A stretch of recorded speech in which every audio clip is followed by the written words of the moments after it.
ꯌꯦꯡꯕꯤꯔꯤꯕ ꯇꯥꯕꯤꯔꯤꯕ ꯄꯨꯝꯅꯃꯛꯄꯨ ꯑꯍꯥꯟꯕꯃꯛꯇꯗ Finding the Voices ꯑꯃꯗꯤ Library of ꯃꯅꯤꯄꯨꯔꯅ ꯈꯨꯔꯨꯝꯖꯔꯤ ꯑꯩꯈꯣꯏꯒꯤ ꯃꯊꯪ ꯅꯥꯏꯅ ꯆꯠꯊꯖꯔꯛꯄ People of ꯃꯅꯤꯄꯨꯔ ꯍꯥꯏꯔꯤꯕ ꯁꯤꯔꯤꯁꯁꯤꯗ ꯑꯩꯈꯣꯏꯒꯤ Eminent Artists of ꯃꯅꯤꯄꯨꯔ ꯃꯤꯡ ꯑꯣꯏꯅ ꯄꯟꯖꯔꯕꯗ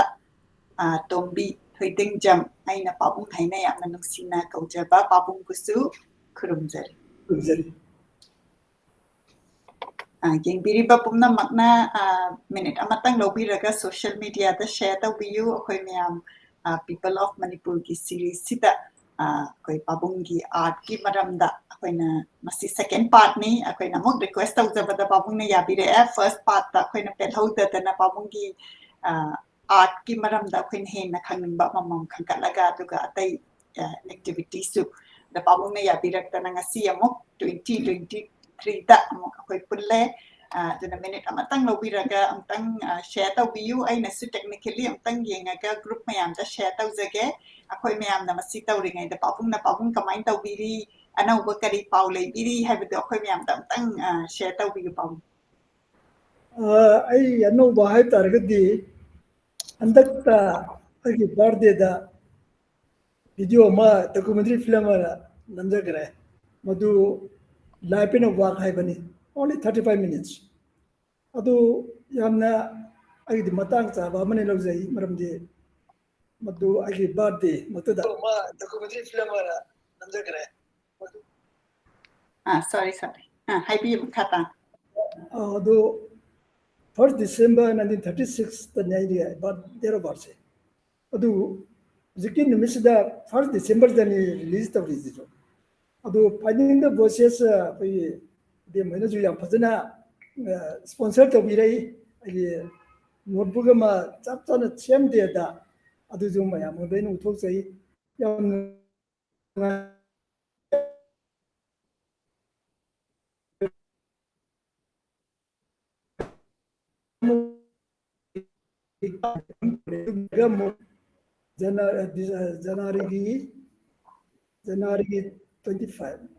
January 25ꯗ ꯑꯩꯒꯤ ꯔꯤꯇ꯭ꯔꯣꯁꯄꯦꯛꯇꯤꯚ ꯁꯣꯂꯣ ꯁꯣ ꯑꯃꯒ ꯇꯧꯖꯈꯤ ꯃꯗꯨ about 40 worksꯀꯨꯝꯕ ꯗꯤꯁꯄ꯭ꯂꯦ ꯇꯧꯖꯩ ꯑꯗꯣ ꯌꯥꯝ ꯅꯨꯡꯉꯥꯏꯈꯤꯗꯨꯝꯁꯨ ꯑꯩꯉꯣꯟꯗ ꯅꯨꯡꯉꯥꯏꯖꯕꯅꯤꯀꯣ ꯑꯩꯅ ꯍꯥꯏꯖꯔꯤꯁꯦ ꯑꯗꯣ ꯑꯗꯨꯕꯨ ꯃꯌꯥꯝꯒꯤ ꯗꯤꯃꯥꯟ ꯑꯃꯨꯛ ꯇꯧꯔꯛꯏ ꯅꯍꯥꯔꯣꯟ ꯀꯥꯡꯕꯨ ꯈꯔꯅ ꯄꯨꯟꯁꯤꯜꯂꯒ ꯅꯨꯃꯤꯠ ꯈꯔ ꯌꯥꯔꯒꯗꯤ ꯆꯠꯊꯣꯛꯄꯤꯌꯨ ꯑꯩꯈꯣꯏꯗꯤ ꯈꯤꯇꯪ ꯂꯝ ꯊꯥꯞꯄꯤꯅꯤ ꯀꯥꯏꯅ ꯇꯧꯗꯅ ꯃꯣꯏ ꯔꯤꯇꯟ ꯗꯤꯃꯥꯟ ꯑꯃ ꯔꯤꯀ꯭ꯋꯦꯁ ꯑꯃ ꯇꯧꯔꯛꯑꯦ ꯃꯣꯏꯅ ꯀꯩꯅꯣꯗ ꯐꯦꯁꯕꯨꯛꯇ ꯊꯥꯒꯠꯂꯛꯏ ꯑꯩꯅ ꯑꯁ ꯌꯥꯝ ꯐꯩ ꯀꯩꯁꯨ ꯀꯥꯏꯗꯦ ꯁꯟꯗꯣꯛꯀꯦꯅ ꯑꯩꯅ ꯐꯦꯕ꯭ꯔꯨꯋꯥꯔꯤꯒꯤ 5 ꯐꯥꯎꯕ ꯑꯩ ꯁꯟꯗꯣꯛꯆꯩ ꯈꯔ ꯐꯅ ꯀꯨꯏꯅ ꯁꯟꯗꯣꯛꯏ ꯍꯥꯏꯕ ꯇꯥꯏ ꯑꯗꯨ ꯌꯥꯝꯅ ꯅꯨꯡꯉꯥꯏ ꯏꯟꯇꯔꯦꯛꯁꯟ ꯌꯥꯝ ꯐꯖꯅ ꯇꯧꯏ ꯑꯉꯥꯡꯁꯤꯡꯗꯨ ꯌꯥꯝꯅ ꯊꯋꯥꯏ ꯇꯥꯅ ꯌꯦꯡꯖꯩ ꯑꯗꯨꯒ ꯑꯩꯒꯁꯨ ꯐꯖꯅ ꯃꯣꯏꯅ ꯏꯟꯇꯔꯦꯛꯁꯟꯗꯨ ꯌꯥꯝ ꯐꯖꯅ ꯌꯥꯝꯅ ꯑꯦꯟꯂꯥꯏꯕꯟ ꯑꯣꯏꯕ ꯃꯑꯣꯡꯗ ꯃꯣꯏꯅ ꯇꯧꯕꯤ ꯑꯩ ꯌꯥꯝ ꯅꯨꯡꯉꯥꯏꯖꯩ ꯃꯔꯝꯗꯤ ꯃꯅꯤꯄꯨꯔꯗꯗꯤ ꯃꯔꯨꯑꯣꯏꯅ ꯚꯤꯖꯨꯋꯦꯜ ꯑꯥꯔꯠꯁꯤ ꯌꯦꯡꯕꯤꯅꯕꯁꯤ ꯈꯔ ꯋꯥꯏ ꯑꯩꯈꯣꯏꯒꯤ ꯀꯔꯤꯒꯨꯝꯕ ꯑꯦꯛꯖꯤꯕꯤꯁꯟ ꯑꯃꯒꯤ ꯁ꯭ꯇꯦꯠꯀꯤꯕꯨ ꯑꯣꯏꯔꯣ ꯅꯠꯇ꯭ꯔꯒ ꯒ꯭ꯔꯨꯞꯄꯨ ꯑꯣꯏꯔꯣ ꯇꯧꯕ ꯀꯥꯟꯁꯤꯗ ꯏꯅꯣꯒ꯭ꯔꯦꯜ ꯗꯦꯁꯤꯗ ꯍꯧꯕ ꯅꯨꯃꯤꯠꯁꯤꯗ ꯈꯔ ꯄꯨꯟꯕꯗꯨ ꯅꯠꯇꯅ ꯑꯗꯩ ꯃꯦꯗꯤꯌꯥꯒ ꯑꯗꯩ ꯑꯩꯈꯣꯏ ꯏꯁꯄꯤꯁꯦꯜ ꯏꯟꯚꯥꯏꯇꯤꯁ ꯈꯔꯒ ꯅꯠꯇꯅ VIP ꯍꯥꯏꯒꯗ꯭ꯔꯥ ꯈꯔꯁꯦ ꯅꯠꯇꯅ ꯌꯦꯡꯉꯝꯃꯒ ꯅꯦꯛꯁ 2-3 daysꯗꯗꯤ ꯍꯦꯛꯇ ꯃꯤꯁꯤ ꯂꯥꯛꯇꯕ ꯃꯗꯨꯅ ꯃꯁꯤ ꯀꯔꯤꯒꯨꯝꯕ ꯑꯩꯈꯣꯏꯒꯤ ꯑꯩ ꯀꯅꯥꯝꯇꯁꯨ ꯁꯥꯎꯖꯗꯦ ꯋꯥꯔꯧꯖꯗꯦ ꯃꯔꯝꯗꯤ ꯃꯁꯤ ꯑꯩꯈꯣꯏ ꯑꯦꯋꯦꯔꯅꯦꯁ ꯀꯦꯝꯄꯦꯟ ꯈꯔ ꯋꯥꯠꯄ꯭ꯔꯥ ꯍꯥꯏꯅ ꯈꯟꯖꯩ ꯑꯥꯔꯠꯀꯤ ꯀꯥꯡꯕꯨꯁꯤ ꯃꯔꯨꯑꯣꯏꯅ ꯚꯣꯏꯁꯦꯁ ꯑꯣꯐ ꯁꯥꯏꯂꯦꯟꯁ ꯍꯥꯏꯅ ꯍꯥꯏꯕꯤꯔꯤꯗꯨꯅꯤ ꯃꯌꯥꯝꯅ ꯀꯦꯟꯚꯥꯁꯁꯤ ꯋꯥ ꯉꯥꯡꯕ ꯉꯝꯗꯦꯅ ꯑꯗꯨꯅ ꯃꯌꯥꯝꯗ ꯑꯩꯈꯣꯏ ꯌꯥꯝꯅ ꯉꯥꯡꯗꯅ ꯑꯩꯈꯣꯏ ꯄꯕ꯭ꯂꯤꯁꯤꯇꯤ ꯇꯧꯕ ꯑꯗ ꯑꯩꯈꯣꯏꯒꯤ ꯑꯦꯗꯚꯔꯇꯤꯁꯃꯦꯟ ꯀꯌꯥ ꯊꯥꯗꯣꯛ ꯈꯣꯗꯣꯛ ꯇꯧꯕꯁꯤ ꯀꯌꯥ ꯇꯧꯒꯟꯗꯕ ꯃꯣꯏꯅ ꯄꯥꯝꯃ ꯂꯥꯛꯆꯁꯅꯨ ꯅꯠꯇ꯭ꯔꯒ ꯇꯣꯛꯆꯁꯅꯨ ꯀꯥꯏꯅ ꯏꯔꯥꯏ ꯂꯥꯏꯅ ꯍꯦꯛ ꯂꯩꯊꯣꯛꯄ ꯑꯗꯨ ꯑꯩ ꯃꯗꯨ ꯍꯧꯖꯤꯛ ꯃꯇꯝꯒ ꯆꯥꯟꯅꯗ꯭ꯔꯦꯅ ꯈꯟꯖꯩ ꯑꯗꯨꯅ ꯑꯗꯨ ꯃꯣꯏꯅ ꯌꯩꯊꯣꯛꯑꯣꯏꯅ ꯍꯥꯏꯕꯤꯔꯛꯏꯗꯨ ꯑꯃꯔꯣꯝꯗ ꯑꯩꯉꯣꯟꯗꯗꯤ ꯈꯤꯇꯪ ꯅꯨꯡꯉꯥꯏꯕ ꯑꯃ ꯄꯣꯛꯆꯈꯤ ꯑꯗꯨꯅ ꯑꯩꯅ ꯍꯥꯟꯅ ꯃꯤ ꯌꯥꯝꯃꯣꯏꯕ꯭ꯔꯥ ꯈꯟꯖꯔꯝꯕꯗꯨ ꯃꯣꯏꯅ ꯈꯤꯇꯪ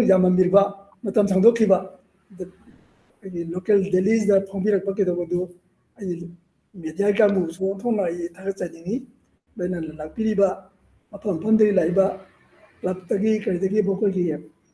NGO ꯃꯌꯥꯝꯗꯒꯤ ꯂꯥꯛꯏ ꯑꯗꯨꯒ ꯑꯣꯟꯊꯣꯛꯅ ꯅꯨꯄꯥ ꯅꯨꯄꯤꯁꯤꯡꯗꯨ ꯑꯩꯅ ꯑꯣꯟꯊꯣꯛꯅ ꯏꯆꯥꯗꯧꯅ ꯏꯁꯨꯗꯧꯅ ꯃꯣꯏꯅ ꯂꯥꯏꯔꯤꯛꯄ ꯄꯥꯝꯖꯕꯁꯤꯗ ꯌꯥꯝ ꯊꯣꯛꯂꯛꯑꯦꯗꯕ ꯐꯔꯦꯗꯀꯣ ꯍꯥꯏꯅ ꯑꯩꯅ ꯇꯁꯦꯡꯕ ꯏꯃꯨꯡ ꯃꯅꯨꯡ ꯑꯝꯇꯗꯤ ꯏꯆꯥꯁꯤꯡꯅꯤ ꯑꯉꯥꯡꯁꯤꯡꯅ ꯈꯟꯖꯗꯅ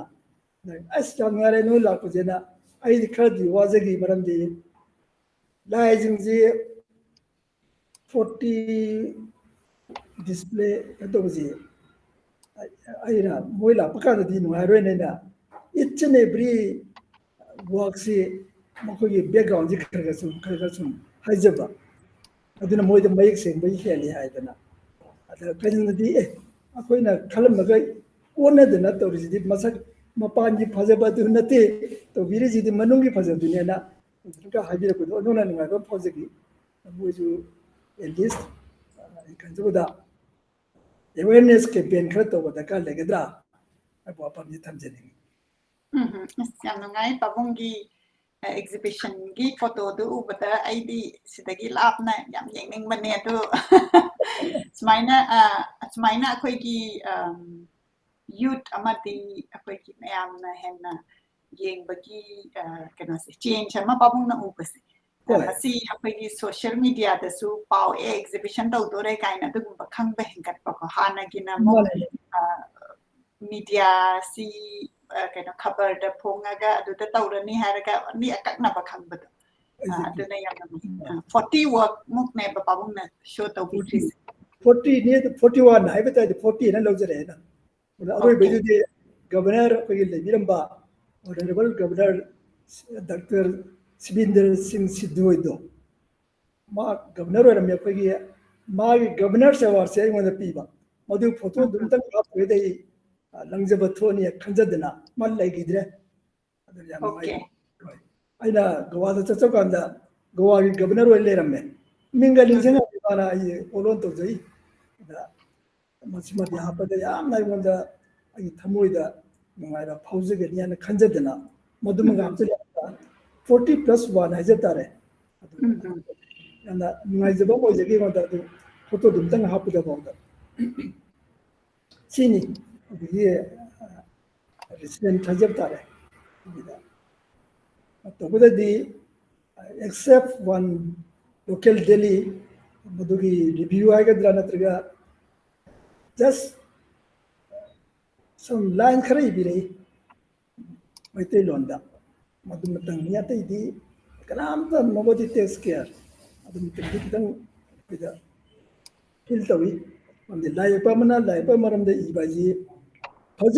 ꯐꯖ ꯐꯠꯇꯦ ꯃꯥꯅ ꯂꯥꯏ ꯌꯦꯛꯄ ꯑꯃꯗꯨ ꯁꯥꯎꯈꯤꯗ꯭ꯔꯥ ꯍꯥꯏꯅ ꯏꯁꯇ꯭ꯔꯦꯠ ꯐꯣꯔꯋꯥꯔꯗ ꯑꯣꯏꯅ ꯁꯨꯝ ꯐꯖ ꯊꯥꯒꯠꯇꯅ ꯂꯩꯔꯒꯁꯨ ꯅꯨꯡꯉꯥꯏꯕ ꯁꯤ ꯈꯔ ꯆꯥꯡꯁꯤ ꯌꯥꯝꯗꯦ ꯍꯧꯖꯤꯛ ꯅꯩꯅꯕ ꯑꯃ ꯊꯣꯛ ꯑꯗꯨꯒ ꯀ꯭ꯔꯤꯇꯤꯀꯦꯜ ꯗꯤꯁꯀꯁꯟ ꯍꯥꯏꯕ ꯇꯥꯔꯦ ꯑꯗꯨꯝꯕꯗꯨ ꯈꯤꯇꯪ ꯂꯣꯏꯅꯔꯒꯗꯤ ꯑꯩꯅ ꯃꯥꯅ ꯍꯥꯏꯕꯤꯔꯛꯏꯗꯨꯅ ꯍꯦꯟꯅ ꯐꯖꯔꯒꯗꯤ ꯑꯦꯁ ꯃꯗꯨ ꯌꯥꯝ ꯆꯨꯝꯃꯤ ꯍꯥꯏꯕꯤꯔꯤꯗꯨ ꯑꯥꯏ ꯑꯦꯝ ꯚꯦꯔꯤ ꯃꯁ ꯐ꯭ꯔꯦꯟꯁ ꯕꯥꯏ ꯌꯔ ꯇꯣꯛꯁ ꯀꯥꯏꯅꯐꯥꯎ ꯑꯩꯅ ꯔꯤꯄ꯭ꯂꯥꯏ ꯄꯤꯕ ꯌꯥꯏ ꯍꯥꯏꯅ ꯈꯟꯖꯩ ꯑꯗꯨꯅꯤ ꯑꯩꯈꯣꯏꯗ ꯀꯔꯤꯒꯨꯝꯕ ꯁꯤ ꯃꯇꯥꯡꯗ ꯏꯁꯄꯦꯁꯦꯂꯥꯏꯁ ꯇꯧꯕ ꯃꯤ ꯈꯔ ꯋꯥꯠꯂꯦ ꯍꯥꯏꯅ ꯂꯧꯖꯩ ꯍꯥꯏꯗꯤ ꯄꯥꯕꯨꯡꯒꯤ ꯑꯥꯔꯠ ꯑꯦꯛꯖꯤꯕꯤꯁꯟꯁꯤ ꯇꯧꯔꯕ ꯀꯥꯟꯗ ꯑꯩꯈꯣꯏꯅ ꯃꯐꯝ ꯑꯇꯩꯗ ꯑꯥꯔꯠ ꯔꯤꯚ꯭ꯌꯨ ꯑꯗꯒꯤ ꯑꯦꯅꯤ ꯏꯚꯦꯟꯠ ꯇꯧꯕꯗ ꯔꯤꯚ꯭ꯌꯨ ꯇꯧꯕꯁꯦ ꯑꯩꯈꯣꯏ ꯃꯅꯤꯄꯨꯔꯗ ꯈꯔ ꯋꯥꯠꯂꯦ ꯍꯥꯏꯕꯅꯦꯕ ꯍꯣꯏ ꯍꯥꯏꯗꯤ ꯍꯧꯖꯤꯛ ꯍꯧꯖꯤꯛ ꯄꯥꯕꯨꯡꯒꯤ ꯑꯥꯔꯠ ꯑꯦꯛꯖꯤꯕꯤꯁꯟꯁꯤ ꯇꯧꯈꯤꯕꯁꯤꯗ ꯑꯣꯟꯂꯤ ꯋꯥꯟ ꯔꯤꯚ꯭ꯌꯨ ꯑꯃꯈꯛꯇꯪ ꯏꯔꯛꯑꯦ ꯍꯥꯏꯕꯅꯦꯕ ꯕꯤ ꯁꯔꯃ ꯁꯝꯕꯣꯔ ꯕ꯭ꯔꯍꯃꯆꯥꯔꯤ ꯃꯌꯨꯝ ꯍꯥꯏꯅ ꯃꯥꯁꯤ ꯂꯥꯏ ꯌꯦꯛꯄꯅꯤ ꯌꯥꯝ ꯐꯖꯅ ꯀꯣꯚꯔ ꯇꯧꯕꯤꯔꯛꯏ ꯀꯣꯚꯔꯦꯖꯁꯨ ꯌꯥꯝ ꯑꯗꯨ ꯃꯤ ꯑꯃꯈꯛ ꯑꯩꯅ ꯍꯥꯏꯖꯔꯤꯗꯨꯅꯤ ꯅꯨꯡꯇꯤꯒꯤ ꯂꯣꯏꯅꯕ ꯑꯃ ꯇꯧꯕꯤꯕ ꯍꯥꯏꯁꯤ ꯑꯩ ꯅꯨꯡꯉꯥꯏꯈꯤꯔꯣꯏꯗ꯭ꯔꯥꯅ ꯑꯩ ꯐꯠꯇꯕꯗꯣ ꯍꯥꯏꯅꯤꯡꯗꯒꯨꯝ ꯈꯟꯖꯕ somebody in from some discipline ꯍꯥꯏꯔꯒꯗꯤ ꯑꯩꯒꯤ ꯗꯤꯁꯤꯄ꯭ꯂꯤꯟ ꯈꯨꯗꯝ ꯑꯣꯏꯅ ꯑꯩꯒꯤ ꯊꯤꯌꯦꯇ꯭ꯔꯤꯀꯦꯜ ꯀꯩꯅꯣꯁꯤꯒ ꯎꯠꯆꯔꯤꯕꯁꯤꯒ ꯄꯦꯟꯇꯤꯡꯒ ꯃꯔꯤ ꯂꯩꯅꯕꯁꯤ ꯁꯤꯗ ꯐꯪꯉꯤ ꯀꯥꯏꯅ ꯍꯥꯏꯕꯤꯔꯒꯗꯤ ꯑꯃꯨꯛꯅ ꯍꯦꯟꯅ ꯑꯩꯈꯣꯏꯒꯤ ꯀꯣꯑꯣꯔꯗꯤꯅꯦꯇꯦꯠ ꯑꯣꯏꯕ ꯃꯑꯣꯡꯗ ꯂꯥꯛꯀꯗ꯭ꯔꯥ ꯍꯥꯏꯕꯁꯤ ꯉꯥꯛꯁꯨ ꯂꯥꯟꯅꯤꯡꯖꯕ ꯑꯩꯅ ꯑꯗꯨ ꯑꯣꯏꯗꯦ ꯑꯗ ꯑꯇꯩ ꯗꯤꯁꯤꯄ꯭ꯂꯤꯟꯒꯤꯁꯨ ꯑꯩꯈꯣꯏꯅꯁꯨ ꯏꯔꯨꯗꯦ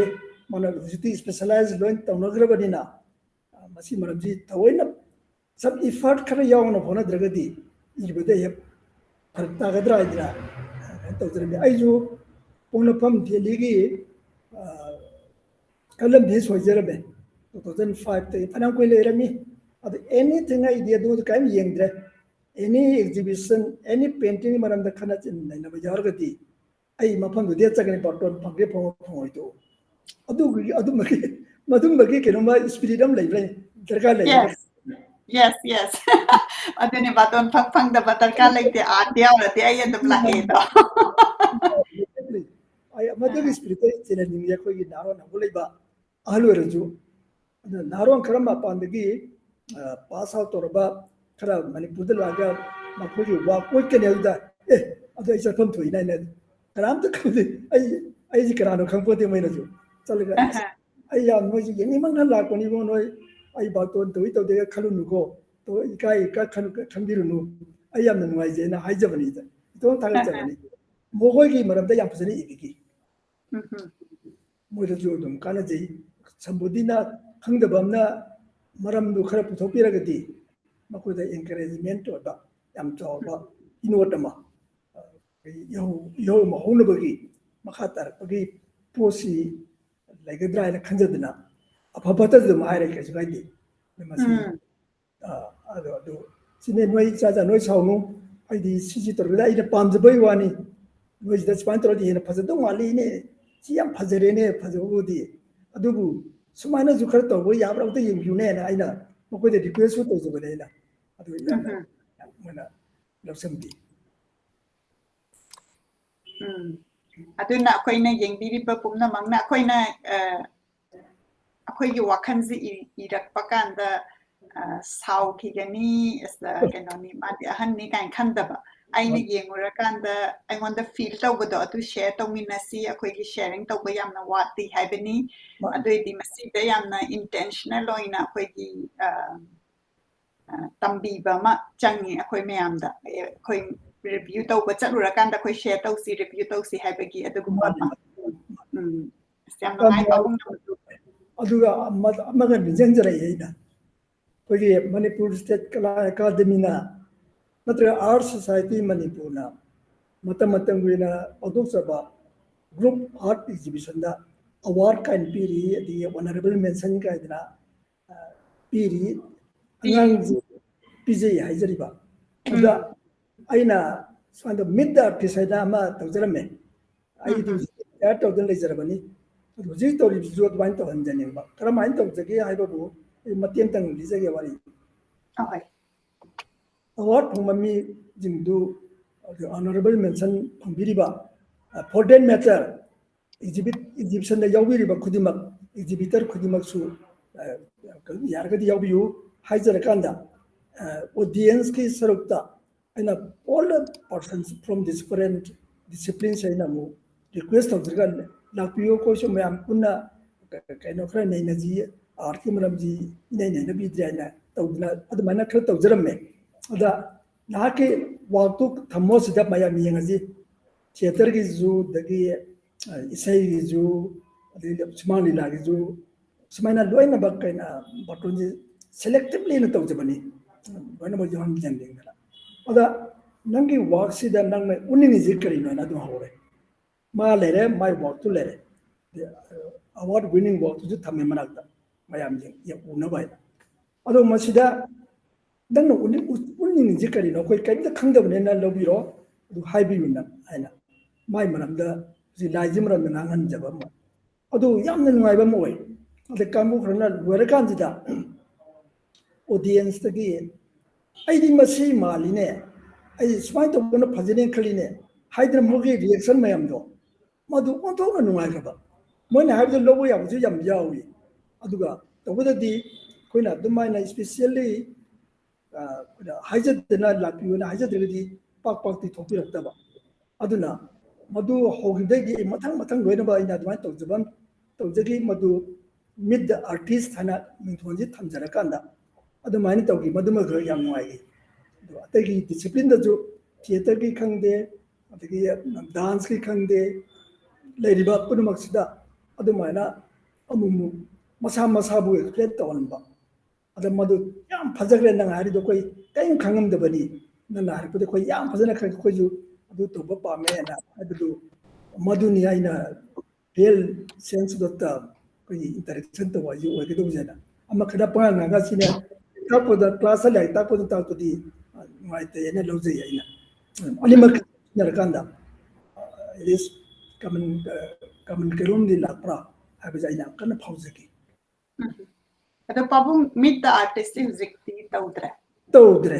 ꯑꯗꯨ ꯑꯩ ꯑꯃꯨꯛ ꯍꯧꯗꯣꯛꯆꯔꯅꯤ ꯑꯃꯨꯛ ꯑꯩ ꯍꯧꯖꯤꯛꯇ ꯀꯪꯈꯠꯂꯒꯦ ꯍꯛꯆꯥꯡꯁꯤ ꯈꯤꯇꯪ ꯑꯗꯣ ꯀꯪꯈꯠꯂꯦ ꯄꯥꯕꯨꯡ ꯑꯗꯨ ꯑꯣꯟꯂꯥꯏꯟꯗ ꯇꯧꯕꯗꯤ ꯀꯔꯤ ꯀꯥꯏ ꯑꯩꯈꯣꯏ ꯃꯌꯥꯝ ꯑꯗꯨꯗꯤ ꯑꯣꯟꯂꯥꯏꯟ ꯄꯥꯔꯇꯤꯁꯤꯄꯦꯠ ꯑꯩ ꯍꯥꯟꯅ ꯑꯝꯇ ꯑꯩ ꯔꯤꯀ꯭ꯋꯦꯁ ꯇꯧꯖꯈꯤꯒꯦ ꯁꯤ ꯇꯧꯁꯤ ꯀꯥꯏ ꯇꯧꯔꯀꯥꯟꯗ ꯌꯦꯡꯀꯥꯟꯗ ꯑꯦꯛꯖꯤꯕꯤꯇꯤꯕꯜ ꯑꯣꯏꯕ꯭ꯔꯥ ꯃꯁꯤ ꯃꯌꯥꯝ ꯐꯣꯡꯗꯣꯛꯄ ꯅꯨꯡꯉꯥꯏꯒꯗ꯭ꯔꯥ ꯍꯥꯏꯕꯗꯨ ꯑꯣꯏꯔꯒꯗꯤ ꯑꯦꯛꯖꯤꯕꯤꯁꯟ ꯍꯟꯗꯛꯇꯁꯨ ꯑꯩꯈꯣꯏ ꯑꯥꯔꯠ ꯁꯣꯁꯥꯏꯇꯤ ꯃꯅꯤꯄꯨꯔꯒꯤ ꯑꯦꯅꯨꯋꯦꯜ ꯑꯥꯔꯠ ꯑꯦꯛꯖꯤꯕꯤꯁꯟ ꯇꯧꯈꯤ ꯃꯗꯨꯗ ꯌꯥꯎꯈ꯭ꯔꯕꯅꯤ ꯑꯣꯟꯂꯤ ꯔꯤꯁꯦꯟꯠꯂꯤ ꯇꯧꯈ꯭ꯔꯕꯅꯤ ꯑꯗꯨ ꯃꯗꯨꯗ ꯑꯋꯥꯔꯗ ꯄꯤꯔꯤꯕ ꯑꯣꯅꯔꯦꯕꯜ ꯃꯦꯟꯁꯟ ꯐꯪꯉꯤꯕ ꯑꯗꯩ ꯌꯥꯎꯔꯤꯕ ꯈꯔꯁꯨ ꯈꯪꯒꯠꯂꯒ ꯃꯣꯏꯁꯨ ꯑꯗꯨꯁꯨ ꯃꯤꯗ ꯇ꯭ꯔꯤꯖꯦꯟ ꯇꯧꯕ ꯌꯥꯕꯅꯤ ꯑꯗꯨ ꯅꯥꯎꯗꯦ ꯑꯩꯗꯤ ꯍꯧꯖꯤꯛ ꯑꯥꯎꯠ ꯁꯥꯏꯗꯒꯤ ꯔꯤꯇꯥꯌꯔ ꯇꯧꯗ꯭ꯔꯦ ꯏꯚꯟ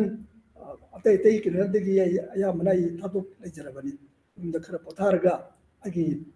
ꯑꯣꯏꯍꯧꯗꯕ ꯊꯕꯛꯁꯤꯡꯁꯤ ꯈꯔ ꯄꯥꯡꯊꯣꯛꯆꯒꯦꯅ ꯈꯟꯖꯗꯅ ꯑꯗꯨꯃꯥꯏꯅ ꯇꯧ ꯂꯩꯖꯕꯅꯤ ꯑꯗꯣ ꯑꯩꯗꯣ ꯍꯟꯗꯛꯀꯤ ꯑꯩꯈꯣꯏꯒꯤ ꯃꯣꯅꯤꯀꯥ ꯃꯦꯗꯥꯝꯅ ꯍꯥꯏꯕꯤꯔꯛꯏꯁꯦ ꯔꯤꯌꯦꯂꯤ ꯑꯥꯏ ꯑꯦꯄ꯭ꯔꯤꯁꯤꯌꯦꯠ ꯌꯨ ꯕꯤꯀꯣꯁ ꯑꯩꯅ ꯃꯗꯨ ꯁꯨꯃꯥꯏꯅ ꯇꯧ ꯃꯤꯅꯁꯨ ꯍꯥꯏꯔꯛꯑꯦ ꯑꯁꯤ ꯃꯤꯗ ꯑꯥꯔꯇꯤꯁꯁꯦ ꯇꯧꯗ ꯌꯥꯗ꯭ꯔꯦ ꯍꯧꯖꯤꯛ ꯃꯄꯥꯟꯗ ꯑꯣꯏꯔꯤꯅꯤ ꯍꯥꯏꯗꯅ ꯍꯥꯏꯖꯒꯅꯤ ꯑꯗꯨ ꯄꯥꯕꯨꯡ ꯑꯗꯨ ꯑꯩꯅ ꯈꯜꯂꯤꯁꯦ ꯍꯧꯖꯤꯛ ꯑꯩꯈꯣꯏ ꯑꯥꯔꯠ ꯂꯚꯔꯁꯦ ꯑꯗꯨꯝ ꯑꯩꯅ ꯁꯣꯁꯤꯌꯦꯜ ꯃꯤꯗꯤꯌꯥꯗ ꯌꯦꯡꯖꯕꯗ ꯃꯅꯤꯄꯨꯔꯒꯤꯁꯨ ꯌꯥꯝꯅ ꯂꯩꯔꯦꯀꯣ ꯑꯗꯨꯒ ꯑꯩꯈꯣꯏꯅ ꯃꯤꯠ ꯗ ꯑꯥꯔꯇꯤꯁ ꯇꯧꯕꯁꯤꯗ ꯑꯩꯈꯣꯏꯅ ꯏꯟꯇꯔꯅꯦꯁꯅꯦꯜꯒꯤ ꯑꯥꯔꯇꯤꯁ ꯈꯔꯁꯨ ꯕꯥꯇꯣꯟ ꯇꯧꯔꯒ ꯑꯩꯈꯣꯏ ꯃꯌꯥꯝ ꯄꯨꯜꯂꯀꯥꯟꯗ ꯑꯗꯨꯃꯥꯏꯅ ꯑꯃ ꯁꯦꯝꯅꯤꯡꯕ ꯑꯃ ꯐꯥꯎꯋꯦ ꯄꯥꯕꯨꯡꯅ ꯑꯗꯨꯃꯥꯏꯅ ꯍꯥꯏꯔꯛꯄꯁꯤꯗ ꯑꯗꯨꯗꯤ ꯑꯩꯈꯣꯏꯒꯤ ꯍꯧꯖꯤꯛ ꯊꯣꯛꯂꯛꯀꯗꯧꯔꯤꯕ ꯑꯍꯥꯟꯕꯗ ꯑꯩꯈꯣꯏꯅ ꯇ꯭ꯔꯥꯌꯦꯜꯅ ꯀꯩꯅꯣ ꯇꯧꯒꯗꯧ ꯍꯥꯟꯅ ꯀꯩꯅꯣꯝ ꯇꯧꯒꯗ꯭ꯔꯥ ꯏꯟꯇꯔꯦꯁꯇꯦꯠ ꯂꯩꯔꯤꯕ꯭ꯔꯥ ꯑꯣꯏꯗꯕ꯭ꯔꯥ ꯑꯗꯨ ꯈꯪꯗꯕꯅꯤ나 ꯇꯧꯔꯀꯥꯟꯗ ꯑꯩ ꯁꯣꯏꯗꯅꯃꯛ ꯑꯩ ꯔꯤꯄ꯭ꯂꯥꯏ ꯄꯤꯖꯔꯛꯀꯦ ꯍꯣꯏ ꯌꯥꯝ ꯅꯨꯡꯉꯥꯏ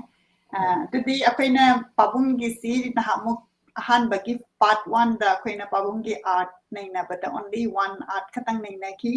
ꯍꯤꯂꯤ ꯕꯦꯜ ꯑꯗꯣ ꯉꯁꯤꯁꯤ ꯑꯃꯨꯛ ꯄꯥꯕꯨꯡꯅ ꯈꯔ ꯈꯪꯒꯠꯄꯤꯔꯀꯥꯟꯗ ꯑꯩꯅ ꯉꯁꯥꯏ ꯍꯥꯏꯁꯦ ꯃꯤꯠ ꯗ ꯑꯥꯔꯇꯤꯁꯁꯤꯗ ꯑꯩꯈꯣꯏꯅ ꯇꯧꯖꯔꯤꯁꯤꯅ ꯑꯃꯨꯛ ꯄꯥꯕꯨꯡꯁꯤꯅꯦꯕ ꯑꯥꯔꯇꯤꯁꯁꯦ ꯑꯗꯣ ꯄꯥꯕꯨꯡꯅ ꯑꯥꯔꯠꯁꯤ ꯈꯪꯒꯠꯄꯤꯔꯒ ꯂꯣꯏꯅꯃꯛꯀꯤꯗꯤ ꯈꯪꯅꯤꯡꯕꯅꯦ ꯑꯗꯣ ꯉꯁꯤꯒꯤ ꯑꯦꯄꯤꯁꯣꯗ ꯑꯣꯏꯅ ꯈꯔ ꯈꯪꯒꯠꯄꯤꯔꯀꯥꯟꯗ ꯄꯥꯕꯨꯡꯅ ꯀꯔꯤ ꯈꯜꯂꯀꯥꯟꯗ ꯌꯦꯛꯈꯤꯕꯅꯣ ꯑꯗꯒꯤ ꯚꯥꯏꯔꯦꯜ ꯆꯠꯈꯤꯕ ꯀꯥꯏꯅ ꯑꯗꯨꯒꯨꯝꯕꯒꯤ ꯈꯔꯗꯤ ꯑꯩꯅ ꯉꯥꯏꯔꯒ ꯂꯩꯖꯕꯅꯦ ꯑꯗꯣ ꯄꯥꯕꯨꯡ ꯑꯝꯇꯪ ꯃꯤꯔꯩꯗꯤ ꯌꯥꯝ ꯅꯨꯡꯉꯥꯏꯖꯩ ꯑꯗ ꯑꯩꯅ ꯑꯩꯈꯣꯏꯒꯤ ꯑꯩꯗꯤ ꯔꯤꯇ꯭ꯔꯣꯁꯄꯦꯛꯇꯤꯞ ꯁꯣꯂꯣ ꯑꯥꯔꯠ ꯍꯥꯏꯅ ꯍꯥꯏꯖꯕꯅꯤ ꯑꯩꯗꯣ ꯔꯤꯇ꯭ꯔꯣꯁꯄꯦꯛꯇꯤꯞ ꯍꯥꯏꯔꯕꯅꯤꯅ ꯑꯔꯂꯤꯌꯁ ꯄꯣꯁꯤꯕꯜ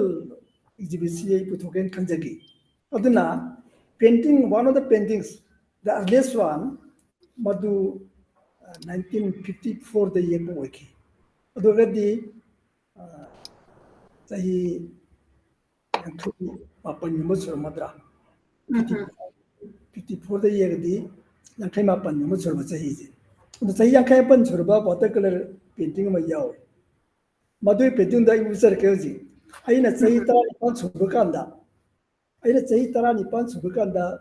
ꯑꯁꯤꯒꯤ ꯄꯦꯟꯇꯤꯡꯁꯤ 1954ꯗ ꯄꯣꯂꯣ ꯒ꯭ꯔꯥꯎꯟꯗ ꯍꯥꯏꯖ ꯇꯥꯔꯦ ꯄꯣꯂꯣ ꯒ꯭ꯔꯥꯎꯟꯁꯤꯗ ꯆꯥꯎꯔꯕ ꯍꯤꯜꯁ ꯑꯦꯟ ꯄ꯭ꯂꯦꯟꯁ ꯐꯦꯁꯇꯤꯚꯦꯜ ꯍꯥꯏꯅ ꯀꯃꯤꯁꯅꯔ ꯚꯥꯔꯒꯕ ꯁꯥꯍꯦꯕ ꯂꯩꯔꯤꯉꯩꯗ ꯇꯧꯈꯤꯕ ꯂꯣꯏ ꯌꯥꯎꯔꯦ ꯃꯗꯨꯗꯤ ꯑꯥꯔꯠ ꯑꯦꯛꯖꯤꯕꯤꯁꯟꯒꯤ ꯋꯥꯗ ꯅꯠꯇꯦ ꯃꯦꯗꯤꯁꯤꯟꯒꯤ ꯌꯥꯎꯔꯦ ꯑꯗꯒꯤ ꯀꯥꯔꯄꯦꯟꯇ꯭ꯔꯤꯒꯤ ꯌꯥꯎꯔꯦ ꯑꯗꯒꯤ ꯐꯦꯁꯟꯒꯤ ꯌꯥꯎꯔꯦ ꯇꯦꯛꯁꯇꯥꯏꯜꯒꯤ ꯌꯥꯎꯔꯦ ꯑꯁꯨꯝ ꯂꯣꯏ ꯌꯥꯎꯕꯁꯤꯗ ꯑꯥꯔꯠꯀꯤꯁꯨ ꯃꯆꯥ ꯑꯃ ꯌꯥꯎꯖꯕꯅꯤ ꯃꯗꯨꯗ ꯌꯦꯛꯈꯤꯕ ꯑꯩꯒꯤ 1954ꯒꯤ ꯋꯥꯇꯔ ꯀꯂꯔ ꯂꯦꯟꯁꯀꯦꯞ ꯃꯆꯥꯁꯤ 54 ꯌꯦꯛꯈꯤꯕ ꯁꯤ ꯄꯦꯟꯇꯤꯡꯁꯤ ꯁꯤ ꯏꯃꯥꯖꯤꯅꯦꯁꯟꯗꯒꯤ ꯑꯩꯅ ꯌꯦꯛꯆꯈꯤꯕ ꯋꯥꯇꯔ ꯀꯂꯔ ꯄꯦꯟꯇꯤꯡꯅꯤ ꯑꯗꯣ ꯑꯣꯜꯗꯣ 19 ꯆꯍꯤ 50 ꯁꯨꯔꯐꯥꯎꯗ ꯀꯩꯅꯣ ꯇꯧꯔꯤ as fresh as it was ꯑꯗꯨꯅꯤ ꯁꯤꯃ ꯑꯩꯅ ꯀꯔꯤ ꯍꯥꯏꯗꯧꯅꯣ ꯑꯩꯒ ꯅꯦꯆꯔꯒ ꯑꯩꯒ ꯃꯍꯧꯁꯥ ꯂꯥꯏꯔꯦꯝꯕꯤꯒ ꯌꯥꯝꯅ ꯅꯨꯡꯁꯤꯅꯔꯤꯉꯩꯗ ꯑꯩꯅ ꯌꯥꯝ ꯄꯥꯝꯖꯕ ꯊꯥ ꯊꯔꯁꯨ ꯋꯥꯔꯛꯇꯩ ꯊꯥ ꯊꯔꯁꯨ ꯆꯦꯟꯗꯣꯛꯑꯒ ꯌꯦꯡꯕ ꯍꯦꯛꯇ ꯅꯣꯡꯉꯥꯜꯂꯒ ꯌꯦꯛꯄ ꯑꯗꯨꯃꯥꯏꯅ ꯇꯧꯔꯒ nature was my mother real mother ꯍꯥꯏꯖꯕ ꯇꯥꯔꯦ ꯃꯇꯝꯗꯗꯤ ꯑꯉꯥꯡ ꯑꯣꯏꯔꯤꯉꯩꯗ ꯑꯗꯨꯃꯥꯏꯅ ꯇꯧꯕꯗꯨꯒꯤ ꯅꯦꯆꯔꯒ ꯃꯔꯤ ꯌꯥꯝ ꯂꯩꯅꯔꯤꯉꯩꯒꯤ ꯋꯥꯅꯤꯅ ꯍꯥꯏꯖꯕꯅꯤ ꯑꯩꯅ ꯍꯥꯏꯖꯔꯤꯁꯦ ꯑꯗꯒꯤ siga loina na atopa nature ga mari lanari ba ani khaka e usara kemo usgi egyptian den usagi ba amanna sigi kenoje masi manipur at a glance ada masi manipur state kala academy ki state kala academy award pibirami kodagi mumbai dagi lakpa pritos no KK Heberina, Legidra, Malaga, Juri, Ibani, Mana Masipa, Maramdi, I the Jupamji Maramdi, Manipurgi Matamdu by Sinsi, Adagi Motaba, Fullitaba, Mizi Bipart on Naba, Mayamji, the line that really reflect away. But then the clean year, there is no pollution at all, no plastic, other thing background, thing there. mayayda mayolam lere sidina koi foreground lere mo ohum dina aikoigi ailam manipur ji represent tawre yekjabadi masida ai haizare dini nature ne nusi jariji mother manipur ha tare sidamo aduna masida clean everything clean atmosphere bangang sangang bebar iram nalaju phajam chenba onamaksi aila uchaning na tawani masina daylight ta tawba aila Manipuri mani yekchagi bani aduga twilight tamu dasta minna kori koi kari hani kori machu dana ngaram do sorak podumu amaga yekchai namo aduna sina gas ki mat Manipur ga sai ki bright light sunlight lagi bodo jikti mo kori na tamya chen bai do nimitar dai adu ni masina ani jinaina Sergiam Sina, Kanjara Kanda Yexagi. Masi, I know some Utabani and Paze Pazeba, Popum Sunatade. I know Polak Yalam, Bagio, Poker Utabai. Yeah, no idea, Hajadana, Hajadana, and retrospective webinar. Very early works. As a key, I need to 1974 Gidia Maido. Evening dusk is in the 1976 ki aniji mapangi juri jina koi academy award state kala academy pibirami aidi phanga kai khanjabana chade matamda gi ekta enthusiasm agi temperament sina dongna chum chingjam bigidana si yeksagi bani hujikta bu yamna chasana bama oire da lawjai maram dinga sagi clean noi badu object clean noi de bajiga aniji study ji ai mayamaju nungai bi yamna Hojik tor video koi matangadi khongban na kumdaraga isilimi nuaizagidna adubu hojikti adugi laile khongbaji khunna boising soningdre na iram na la chen da khataba tawji koi yamna chanatre haijariba aduna sumaina ani khaksi yaksai adaidi ani ji yematum 1976 ta ni amana 1974 da masidagi di makhatar pa phia jamang la ani madu ai panjage jimak marakta karigumba hangba leibiraga ju ya gani yam nongai pabong na early work si utpira paseko ahan bagi 18 years old very young oiring ai de yek pasi music art oi benina dom ngarang de yek padong na dom pasana lei pado aduga hosiki pabong gi larik se ai ama copy am tang ni jari masi pangbi kadra mayam na su so idana pambi gani na khalli ai de pabong gi art ki copy si yaura kanda ma gi maram da su ibagi adu ujai adu masi mayam da su pangbi gadra kamai tawi masi matang dang tang hangjaw angna ba jam limited kironi to bogudi exhibition du rodina amo are ba krai soide ma panjage Okay, I gi copy am tang ma pabong na copy. I thabada ki kada Lakshmi hoi tana jaraga. Kamai tawdra how to send I do I can tawdra. Definitely I jawan jar ka tawde. ꯃꯈꯣꯏꯒꯤ ꯊ꯭ꯔꯨꯗ ꯃꯈꯣꯏꯒꯤ ꯃꯇꯦꯡ ꯂꯧꯖꯔꯒ ꯑꯩ ꯌꯧꯅꯕ ꯇꯧꯖꯒꯦ ꯑꯗꯒꯤ ꯄꯥꯕꯨꯡꯅ ꯑꯗꯩ ꯄꯥꯕꯨꯡꯒꯤ ꯍꯧꯖꯤꯛꯀꯤ ꯑꯅꯧꯕ ꯃꯤꯟꯁ ꯐꯥꯔꯁ ꯑꯦꯛꯖꯤꯕꯤꯁꯟ ꯍꯥꯏꯇꯥꯔꯦꯀꯣ ꯁꯦ 1974-76ꯗ ꯇꯧꯈꯤꯕ ꯑꯥꯔꯠ ꯑꯅꯤꯁꯦ ꯑꯅꯤꯁꯦ ꯈꯪꯗꯕ ꯑꯃꯅ ꯂꯥꯛꯑꯒꯗꯤ ꯑꯩꯅ ꯑꯍꯥꯟꯕ ꯌꯦꯡꯕꯗ ꯑꯥꯔꯇꯤꯁꯁꯤ two different artists-ꯅꯦꯅ ꯈꯟꯒꯅꯦꯕ ꯑꯩꯅ ꯍꯦꯛ ꯌꯦꯡꯕ ꯀꯥꯟꯗ Twilight of Manipur sina pura keno nature keno adum realistic oina aduna pabungi pura different works se yengbata yam ngai adugi ahanba comment tu haijari dagi mayam yengbira I comment soidana tawbira u aduga pabungi damakta question lairaga di question hangbira u December Parmachari na asumna fine arts ki maramda legendary artist Ojato Biga khana naina ba si asuki matika pen ba phaujai haina ibirai saintang tana khoi mayam yengminari de makhata biu pabungna makhata ba ki face of art hoi ai haijage hujiki 1976 ki work si lorgadi asai gi jury jina khalam bane ai ji mana khalam ji kai ro ma haira me do ai ahamba work ta asai gi Imphal Valley kain to bodo hill the valley and to bodo madu the mana piramber remarks very remarkable oi hai mana haira me ma ki colors is very bold color flat durga and his forms are very bold what color the forms are very bold and haira me man adu ergadi maji mapanda karigamba further training thabi bo yargadi yam phagani na adu ji recommend to me man ada dugi koi director social welfare gi agriculture hijab dare matam de proposal oja professor Nilkanta mana matam de wari ga matuda education minister na professor H Ranbir Singh IAS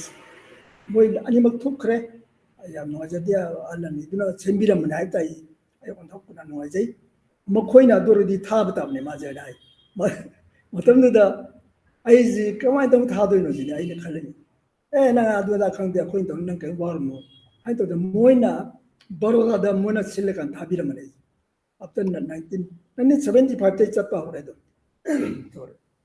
1975 te chapa jina 77 mojai baroda MS University of Baroda da laire maramdi maduda chalakanda my style my technique man scenery but form and color ji dai do yam chanagani ha dan tawdana advantage ji chachagi bani matamda adai di madagi change anga kon lakhre mu kamai la ke bo masai ina panjagi ba nature amasung mi mausa amasung mi oba ani ji thadok na ba yadraba macha ba oidra lai bani bengal dagi hona thadok na ji aponti adubu hojikti nature je koina nahet pire lamai thabire yandat pire fataba thare koi bayang sok do boy ba mongdan ni khangde amani khangde tohlaga laibire nature ja koina mangalle pollution tholle ke dore musisu sengandre aduna mi ji phalaktre da koina lawjai nature from nature to man human being man and the man human beings among themselves only makoi marakta phanadaba yawsalakra migi masasi dainabai baba mulla abas nature ji khara pothala kana nature ji kanji haijabani nature ji indo pe wana chadi we come from nature we have to go back to nature dei bani aduna hojikti mina mi phati jai ne ta hajam ya ponte nang kana heno harbe yes young view first world war second world war the mina mi ha chu do mayam ninjing birangani hundreds of thousands of cruelty of men against men nuclear weapon thole kudaman sinachingba first and second world wars in the koina urji mi da naibi wan aduna mi machatche koi thidaba yade mi na khaliji karino ꯑꯩ ꯏꯁꯥꯃꯛꯅ ꯈꯜꯂꯤꯁꯤꯕꯨ ꯀꯩꯅꯣ ꯑꯩꯁꯦ ꯑꯩ ꯑꯣꯏꯅ ꯐꯖꯅ ꯈꯪꯉꯕ꯭ꯔꯥ ꯑꯩꯁꯤꯕꯨ ꯍꯥꯏꯕ ꯋꯥꯐꯝ ꯂꯥꯛꯏ ꯑꯃꯨꯛ ꯃꯔꯝ ꯑꯗꯨꯅ ꯃꯦꯟ ꯐꯣꯔ ꯃꯦꯟ ꯉꯁꯥꯏ ꯅꯦꯆꯔꯒꯤꯗꯨ ꯉꯥꯛꯇꯪ ꯄꯣꯊꯥꯍꯟꯈꯤꯁꯤ ꯅꯦꯆꯔꯁꯦ ꯑꯩꯈꯣꯏ ꯃꯌꯥꯝ ꯆꯪ ꯀꯟꯒꯗꯧꯕꯅꯤ ꯑꯗꯨ ꯅꯦꯆꯔꯁꯦ ꯑꯩꯈꯣꯏꯅ ꯃꯥꯡꯍꯟꯕ ꯍꯧꯅꯗꯦ ꯍꯧꯖꯤꯛ ꯃꯤ ꯌꯥꯝꯅ ꯅꯩꯅꯈꯤꯁꯤ ꯑꯃꯨꯛ ꯍꯥꯏꯗꯅ ꯑꯩꯈꯣꯏꯒꯤ ꯂꯩꯔꯤꯕ ꯐꯥꯏꯟ ꯑꯥꯔꯠꯁꯇ ꯈꯪꯗꯦ ꯂꯤꯇꯔꯦꯆꯔꯗ ꯈꯪꯗꯦ ꯑꯃꯗ ꯈꯪꯗꯦ ꯃꯤꯒ ꯂꯩꯅꯕ ꯃꯔꯤꯁꯤꯅ ꯍꯦꯟꯅ ꯅꯨꯡꯉꯥꯏꯕ ꯅꯩꯅꯕꯗ ꯅꯨꯡꯉꯥꯏꯕ ꯗꯔꯀꯥꯔ ꯂꯩꯕ ꯃꯊꯧ ꯇꯥꯕ ꯑꯃ ꯑꯣꯏꯁꯜꯂꯦ ꯍꯥꯏꯕꯁꯤ ꯑꯩꯅ ꯐꯥꯎꯖꯩꯕ ꯁꯨꯃꯥꯏꯅ ꯑꯩ ꯌꯥꯝ ꯑꯗꯨꯅ ꯑꯩꯅ ꯄꯟꯖꯅꯤꯡꯕ ꯑꯃꯗꯤ ꯑꯩ ꯍꯧꯖꯤꯛꯇꯤ ꯑꯍꯜ ꯑꯣꯏꯁꯜꯂꯦ ꯑꯃꯔꯣꯝꯗ ꯑꯩꯒꯤ ꯂꯥꯏꯐꯀꯤ ꯔꯤꯇ꯭ꯔꯣꯁꯄꯦꯛꯇꯤꯞ ꯀꯥꯏꯅ ꯇꯧꯕꯁꯤ ꯌꯥꯝꯅ ꯂꯥꯏꯐꯀꯤ ꯐꯦꯛ ꯑꯦꯟꯗꯒ ꯇꯧꯅꯩ ꯀꯌꯥꯝ ꯌꯦꯛꯒꯦ ꯃꯥꯕꯨ ꯑꯗꯨꯗꯨ ꯑꯣꯏꯅ ꯑꯗꯨꯕꯨ ꯃꯔꯛ ꯃꯔꯛꯇ ꯇꯧꯕ ꯈꯔ ꯇꯧꯕꯗꯨ ꯅꯠꯇꯅ ꯄꯨꯂꯞ ꯑꯣꯏꯅ ꯑꯐꯪꯕꯈꯩ ꯑꯩꯅ ꯈꯤꯇꯪ ꯎꯠꯆꯈꯤꯕꯗꯨ ꯈꯔꯗꯅꯤ ꯑꯩ ꯌꯨꯝꯗ ꯂꯩꯕ ꯈꯔꯗꯅꯤ ꯑꯗꯨꯅ ꯃꯗꯨ ꯌꯥꯎꯋꯦ ꯑꯩꯅ ꯑꯐꯪꯕ ꯈꯔ ꯇꯧꯖꯕꯅꯤ ꯍꯦꯟꯅꯁꯨ ꯂꯩꯔꯤ ꯑꯗꯨ ꯉꯁꯤꯒꯤꯗꯃꯛꯇꯗꯤ ꯑꯩꯅ ꯑꯁꯣꯝꯗ ꯕꯔꯣꯗꯥ ꯐꯦꯀꯜꯇꯤ ꯑꯣꯐ ꯐꯥꯏꯟ ꯑꯥꯔꯠꯁꯇ ꯆꯠꯄ ꯀꯥꯟꯗꯗꯤ ꯑꯩꯒꯤ ꯁ꯭ꯇꯥꯏꯜ ꯑꯣꯐ ꯄꯦꯟꯇꯤꯡ ꯑꯩ ꯖꯣꯟꯔ ꯍꯥꯏꯕ ꯇꯥꯔꯦ ꯗꯤꯁꯤꯄ꯭ꯂꯤꯟ ꯍꯧꯖꯤꯛ ꯉꯁꯥꯏꯒꯤ ꯍꯣꯡꯉꯦ ꯑꯃꯨꯛ ꯑꯗꯨꯅ ꯅꯦꯆꯔ ꯏꯁ ꯗ ꯂꯥꯁ ꯔꯤꯁꯣꯔꯠ ꯍꯥꯏꯖ ꯇꯥꯔꯦ ꯑꯃꯨꯛ ꯇꯦꯛ ꯑꯣꯐ ꯁ꯭ꯇꯦꯖꯁꯤ ꯐ꯭ꯔꯣꯝ ꯅꯦꯆꯔꯗ ꯂꯧꯖꯔꯀꯥꯟꯗ ꯃꯤꯒꯤꯗ ꯑꯃꯨꯛ ꯅꯩꯅꯕꯒꯤ ꯍꯦꯟꯅ ꯑꯔꯖꯦꯟꯁꯤꯗꯤ ꯂꯥꯛꯇꯅ ꯃꯤꯒꯤ ꯅꯩꯅꯅꯕ ꯍꯥꯏꯗꯅ ꯑꯩ ꯕꯖꯥꯔꯗ ꯊꯣꯛꯂꯒ ꯃꯤꯁꯤ ꯑꯃꯨꯛ ꯁ꯭ꯇꯗꯤ ꯇꯧꯖꯩ ꯀꯩꯊꯦꯜꯗ ꯃꯁꯤꯒꯤ ꯃꯇꯥꯡꯁꯤ ꯑꯩ ꯑꯃꯨꯛ ꯄꯟꯖꯔꯛꯀꯦ ꯑꯗꯨꯒ ꯇꯧꯕꯗꯗꯤ ꯀꯔꯤꯒꯨꯝꯕ ꯃꯇꯥꯡ ꯁ꯭ꯋꯥꯏꯗ ꯀꯔꯤꯒꯨꯝꯕ ꯍꯪꯕꯤꯅꯤꯡꯕ ꯑꯃ ꯂꯩꯕꯤꯔꯒꯁꯨ ꯑꯗꯨꯝ ꯍꯪꯕꯤꯌꯨ ꯑꯩ ꯑꯗꯨꯝ ꯃꯔꯛꯇ ꯇꯥꯛꯆꯟꯖꯔꯛꯒꯦ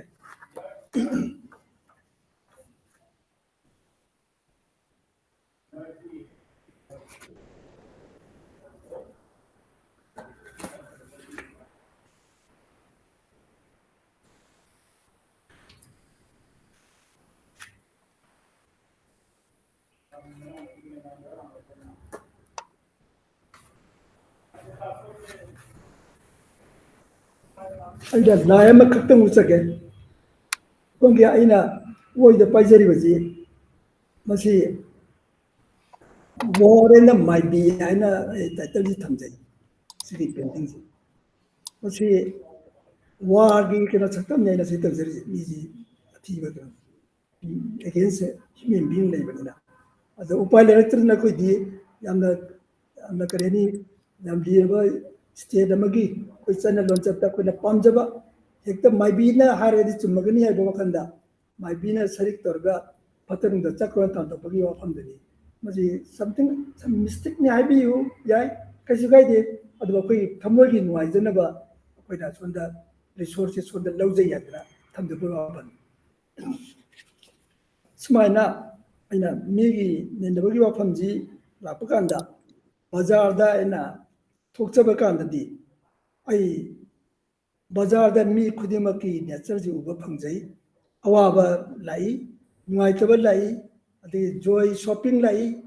ꯑꯗꯒꯤ ꯀꯩꯁꯨ ꯂꯩꯇꯕꯗ ꯁꯨꯝ ꯀꯣꯏꯕ ꯂꯥꯛꯏ ꯕꯖꯥꯔ ꯌꯦꯡꯕ ꯂꯥꯛꯏ ꯀꯩꯊꯦꯜ ꯌꯦꯡꯕ ꯂꯥꯛꯏ ꯄꯨꯝꯅꯃꯛꯁꯤ ꯃꯥꯏꯇꯣꯟꯗ ꯑꯩꯅ ꯃꯆꯤꯗ ꯐꯝꯃꯒ ꯁꯨꯝ ꯌꯦꯡꯖꯔꯒꯗꯤ ꯃꯤꯒꯤ ꯅꯦꯆꯔꯁꯤ ꯐꯅꯌꯥꯝ ꯐꯖꯅ ꯑꯩ ꯁ꯭ꯇꯗꯤ ꯇꯧꯖꯕ ꯍꯧꯖꯈꯤ ꯃꯐꯝꯗꯨꯗ ꯑꯗꯨ ꯌꯥꯝꯅ ꯆꯝꯕ ꯃꯑꯣꯡꯗ ꯑꯩꯅ ꯇꯧꯔꯒ ꯀꯩꯅꯣꯝꯃ ꯊꯥꯔꯒ ꯃꯆꯤꯗ ꯐꯝꯃꯒ ꯁꯨꯝ ꯏꯁꯀꯦꯠꯁꯤ ꯌꯥꯝꯅ ꯇꯧꯖꯔꯛꯏ ꯑꯗꯨꯃꯥꯏꯅ ꯃꯤ ꯃꯌꯥꯝ ꯌꯦꯛꯄ ꯂꯥꯏꯁꯪꯗ ꯆꯠꯆꯔꯛꯏ ꯑꯌꯥꯝꯕ ꯂꯥꯏꯁꯪ ꯑꯩ ꯂꯣꯏꯅꯃꯛ ꯌꯦꯡꯖꯔꯛꯑꯦ ꯁꯥꯎꯠꯀꯤ ꯅꯣꯔꯠꯀꯤ ꯏꯁꯀꯤ ꯑꯌꯥꯝꯕ ꯂꯣꯏ ꯌꯦꯡꯖꯔꯛꯑꯦ ꯅꯣꯔꯠꯀꯤ ꯀꯔꯤ ꯂꯣꯏꯅꯃꯛ ꯁꯦꯟꯇ꯭ꯔꯦꯜꯒꯤ ꯑꯖꯟꯇꯥ ꯂꯣꯔꯥ ꯑꯁꯤꯅꯆꯤꯡꯕ ꯄꯨꯝꯅꯃꯛꯁꯤ ꯃꯤ ꯉꯥꯛꯇ ꯑꯣꯏꯅ ꯑꯌꯥꯝꯕ ꯇꯧꯔꯝꯃꯤ ꯃꯤꯒꯤ ꯇꯧꯔꯝꯃꯤ ꯃꯤꯒꯤ ꯃꯔꯝꯗ ꯅꯩꯅꯔꯝꯃꯤ ꯃꯤꯒꯤ ꯃꯔꯝꯗ ꯃꯈꯣꯏꯅ ꯖꯒꯣꯏꯗꯅꯤ ꯈꯪꯗꯦ ꯁꯥꯊꯦꯛꯇꯅꯤ ꯈꯪꯗꯦ ꯃꯤꯒꯤ ꯐꯖꯕ ꯊꯤꯔꯝꯃꯤ ꯃꯇꯝꯗꯨꯒꯤꯗꯤ ꯀꯩꯅꯣ ꯂꯥꯟꯁꯤ ꯂꯩꯔꯒꯁꯨ ꯊꯣꯏꯗꯣꯛꯄ ꯅꯤꯌꯣꯝꯗ ꯇꯧꯅꯕꯅꯤ ꯔꯥꯃꯥꯌꯟ ꯃꯍꯥꯚꯥꯔꯇ ꯇꯧꯔꯤꯗꯨꯉꯥꯏ ꯑꯗꯨꯅ ꯂꯩꯇꯕꯗꯤ ꯅꯠꯇꯦ ꯑꯗꯨꯝ ꯑꯣꯏꯅꯃꯛ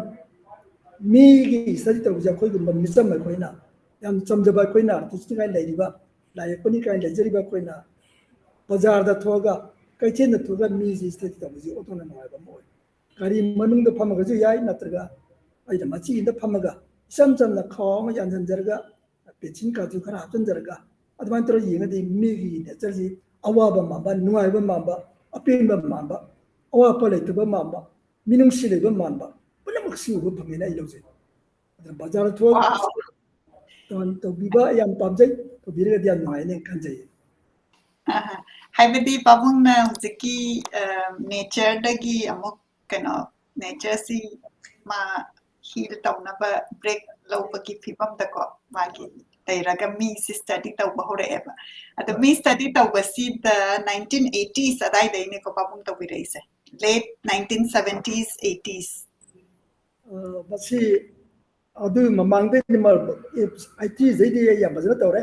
ꯑꯗꯨ ꯃꯃꯥꯡꯗ ꯇꯧꯕꯗꯤ ꯃꯤꯒꯤ ꯁ꯭ꯇꯗꯤ ꯇꯧꯕꯁꯤ ꯑꯩꯒꯤ ꯁꯦꯜꯐ ꯄꯣꯔꯇ꯭ꯔꯦꯠꯇꯒꯤ ꯐꯥꯎ ꯌꯥꯎꯖꯔꯦ ꯑꯩ ꯁꯦꯜꯐ ꯄꯣꯔꯇ꯭ꯔꯦꯠ ꯃꯃꯥꯡꯗ ꯌꯦꯛꯆꯈꯤꯑꯕ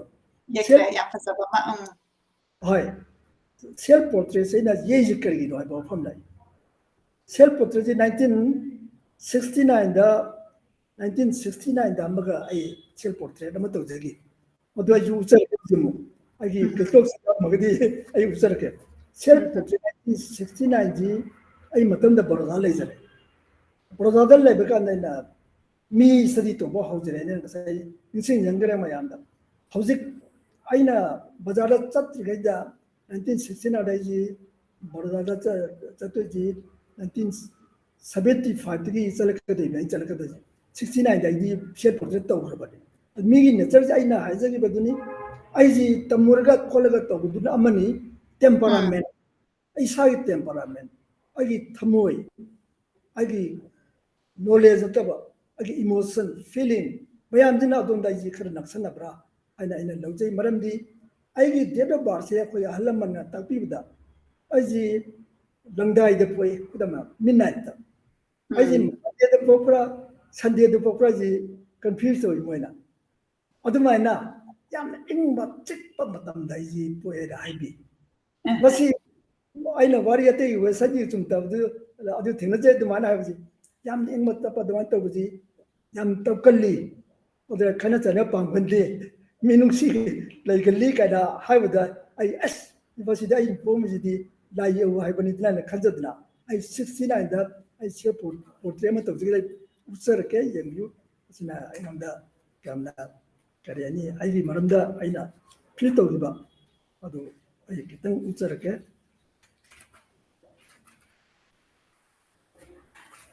ꯁꯤ ꯑꯩ ꯁꯦꯜꯐ ꯄꯣꯔꯇ꯭ꯔꯦꯠ 1960 ꯇꯧꯔꯤ ꯃꯤꯟꯁ ꯕꯤꯐꯣꯔ ꯑꯥꯏ ꯂꯦꯐ ꯐꯣꯔ ꯕꯔꯣꯗꯥ ꯗꯤꯇꯦꯜꯅꯤ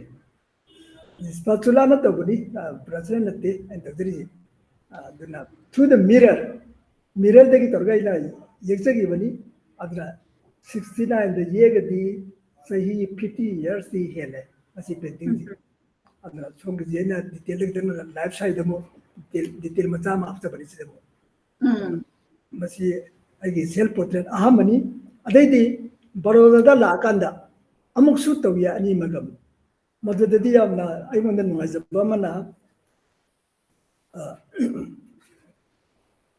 ꯑꯩꯒꯤ ꯐꯤꯆꯔꯁꯦ ꯃꯌꯥꯝꯒꯤ ꯈꯔ ꯇꯤꯟꯅ ꯈꯣꯠꯅ ꯇꯧꯔꯕꯅꯤꯅ ꯑꯩꯁꯦ ꯐꯖꯕꯔꯣꯝꯗ ꯄꯥꯝꯃꯛꯇꯅ ꯍꯧꯖꯤꯛꯀꯤꯗꯨ ꯐꯖꯕ ꯅꯠꯇꯦ ꯑꯗꯨ ꯐꯖꯕꯔꯣꯝ ꯄꯥꯝꯃꯛꯇꯅ ꯁꯨꯃꯥꯏꯅ ꯑꯃꯨꯛ ꯌꯦꯛꯏ Okay. Different style ꯑꯣꯏꯈ꯭ꯔꯕ. ꯌꯦꯡ ꯁ꯭ꯇꯥꯏꯜ ꯑꯣꯏꯈ꯭ꯔꯦ ꯑꯗꯨ ꯇꯧꯕꯗꯤ ꯁꯤꯔꯤꯌꯁꯅꯦꯁꯁꯨ ꯑꯗꯨꯝ ꯂꯩꯕ ꯍꯧꯖꯤꯛꯇꯤ ꯑꯌꯥꯝꯕ ꯃꯇꯝꯗ ꯑꯩ ꯃꯃꯣꯟ ꯇꯧꯗꯨꯅ ꯂꯩꯒꯅꯤ ꯑꯩ ꯅꯨꯡꯉꯥꯏꯇꯕꯁꯨ ꯎꯠꯅꯤꯡꯗꯦ ꯑꯩ ꯃꯌꯥꯝꯗ ꯑꯩꯒꯤ ꯅꯨꯡꯉꯥꯏꯇꯕ ꯏꯟꯐꯦꯛ ꯇꯧꯔꯛꯀꯅꯤ ꯍꯥꯏꯁꯦ ꯈꯟꯖꯗꯅ ꯑꯗꯨꯅ ꯃꯁꯤ ꯂꯩꯔꯦ ꯁꯤꯗꯒꯤ ꯍꯦꯟꯅ ꯑꯩꯅ ꯄꯥꯝꯖꯕ ꯑꯃꯅ ꯑꯃꯨꯛ ꯁꯤꯒꯤꯁꯤ Mongoloid type this is my real nature ꯁꯤꯁꯦ ꯕꯔꯣꯗꯥꯗ ꯌꯦꯛꯄꯅꯦ ꯑꯃꯨꯛ ꯁꯣꯝꯗ ꯑꯥꯏ come to my on origin ꯃꯤꯠ ꯈꯨꯕ ꯑꯗꯒꯤ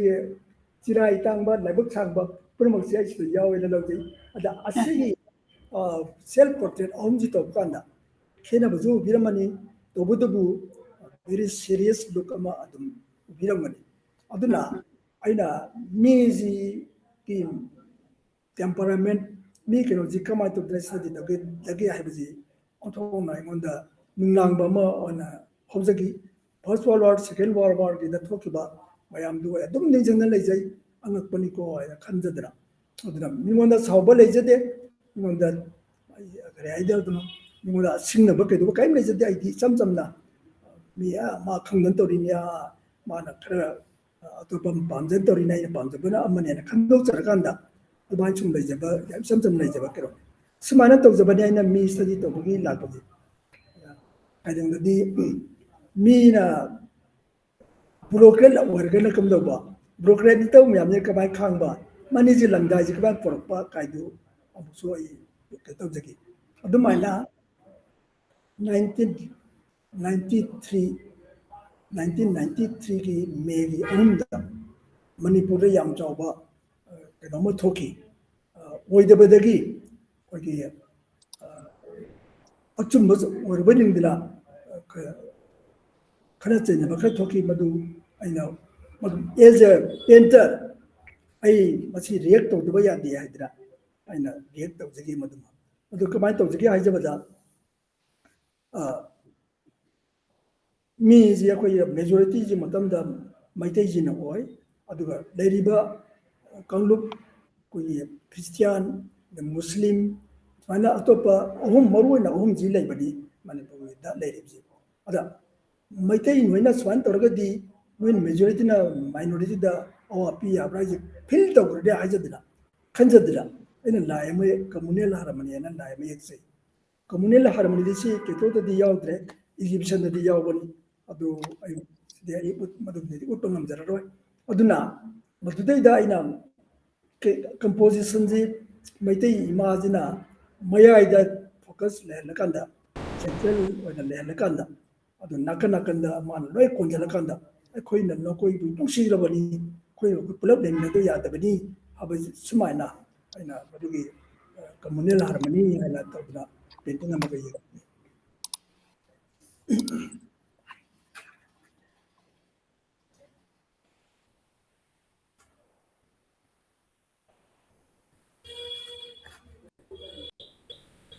ꯁꯤꯒꯤ ꯏꯟꯁꯤꯗꯦꯟꯁꯤ ꯀꯔꯤꯅꯣ ꯄꯥꯕꯨꯡꯅ ꯑꯝꯇꯪ ꯑꯩꯈꯣꯏꯗ share ꯇꯧꯕꯤꯔꯒꯗꯤ May 3, 1993ꯗ ꯊꯣꯛꯈꯤꯕꯁꯦ 1993ꯗ ꯊꯣꯛꯈꯤꯕꯅꯤ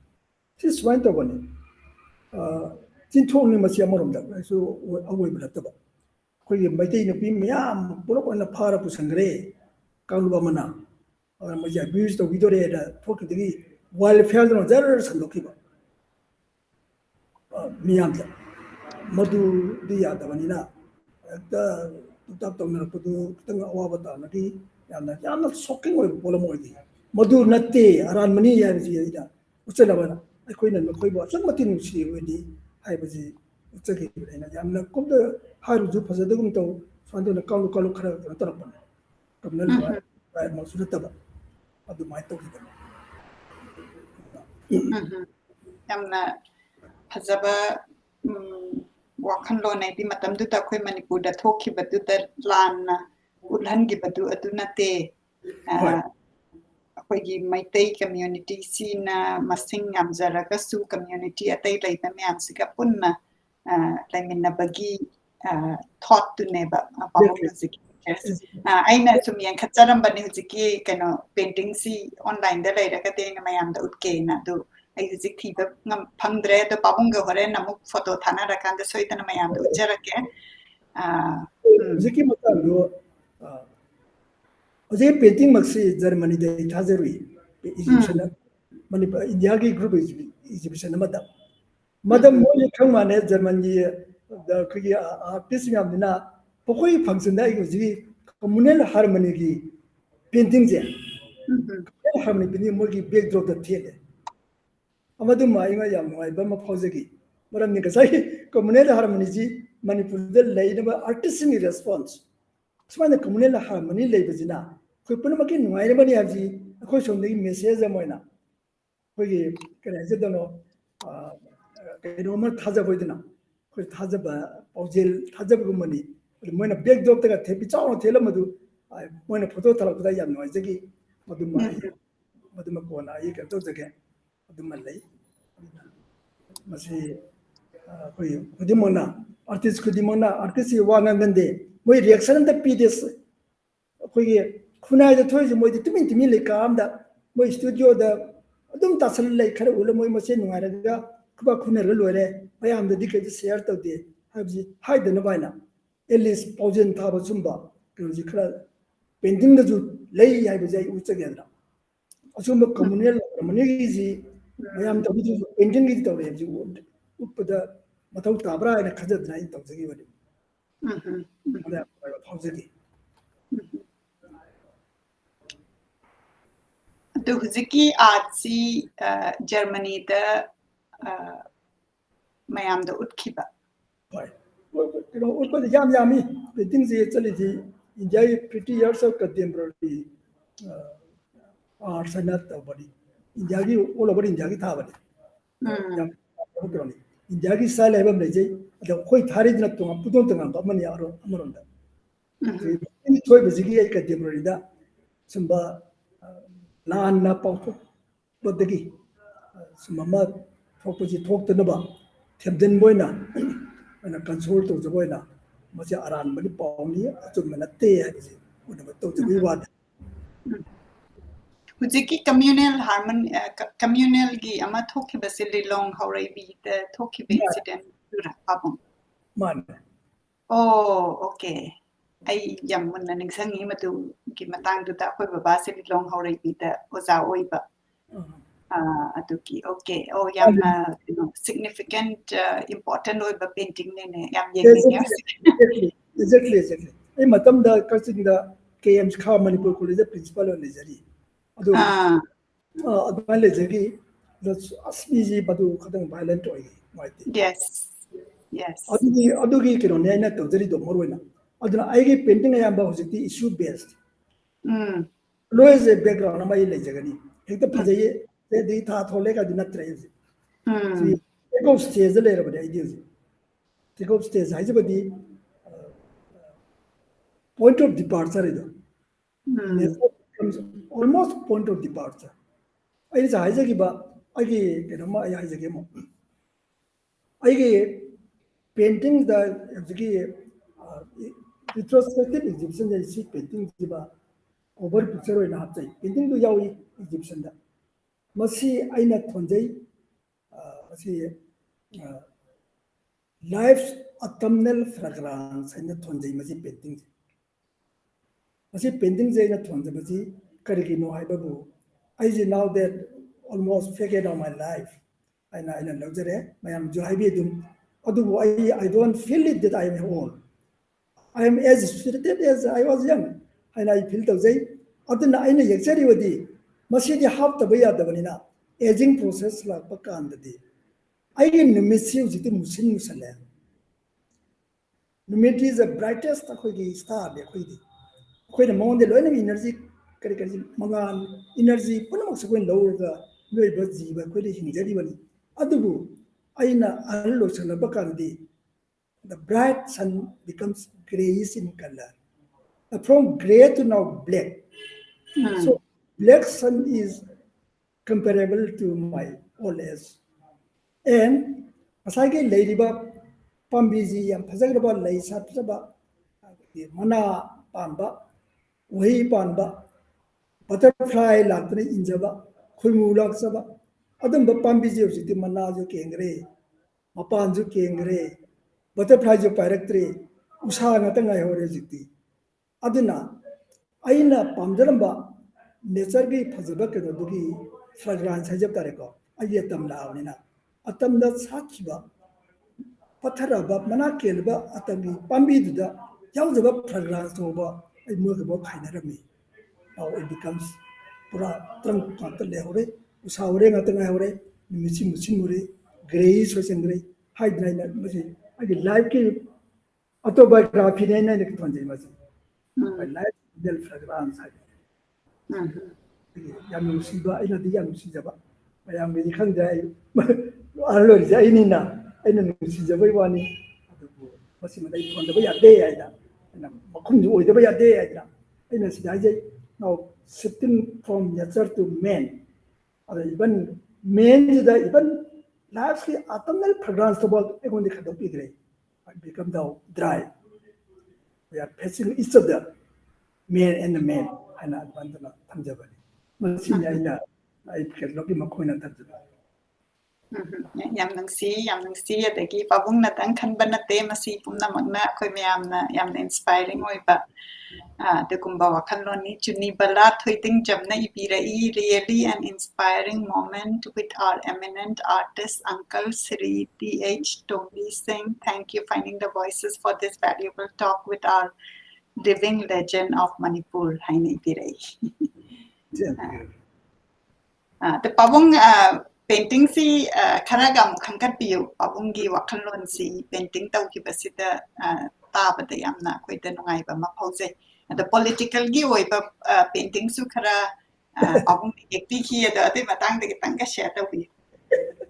ai wadi share tau jarke ado political lai baji politics si maram ngam je khar dik ki jai go adu bu ki ju ki na ai painting ne ai di karam ta ki da specifically karam ta ju kano natte ai di politics ka suyaw yo party suyaw ju da mi ne di adu yam chapna le jaba mi ne adina ai ne yekse gi baji kano tau jai political haibiramina madu mandai kenama matunda haijarage madu political tawbajidi sida yawda bata ke pesi am panda bane yes kulum diyo to ne panda diyo to ne sida yawda painting adu mota ina keno anda ama yeksai turki main in the chair na main in chair madu political obiya natraga bureaucracy manam do obiya maduma madu ina ka to jage adu obugidi son da budi tepa da yaro ngidu adu ju pangdra fana ina main in the chair na fan to jayina somi chair da miji pangrodi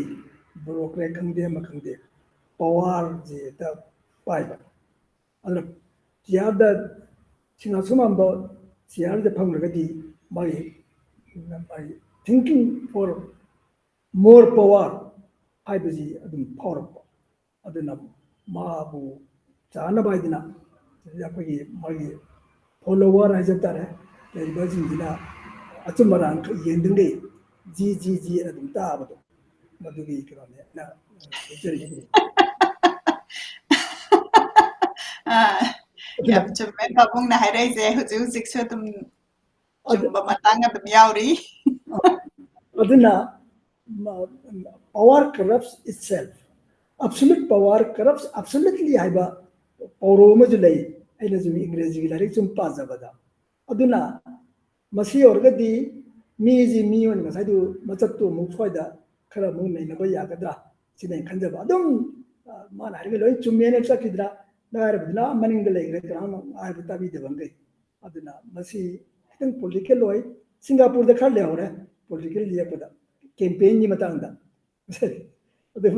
adu ju ngai adagi national law som da in la ni khaka ye to chile son de ji political kenoni son da lakan sage duma li yang yu side mathak ki da koi yana sadhu sana mathak ki da yang yu sida leriji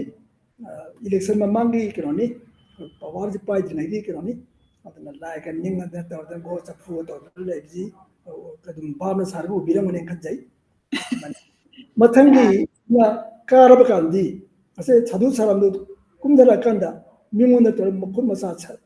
longai ba matgi khongpa ka ulai baji yengbiu this is political painting workshop the delhi se bani atna madu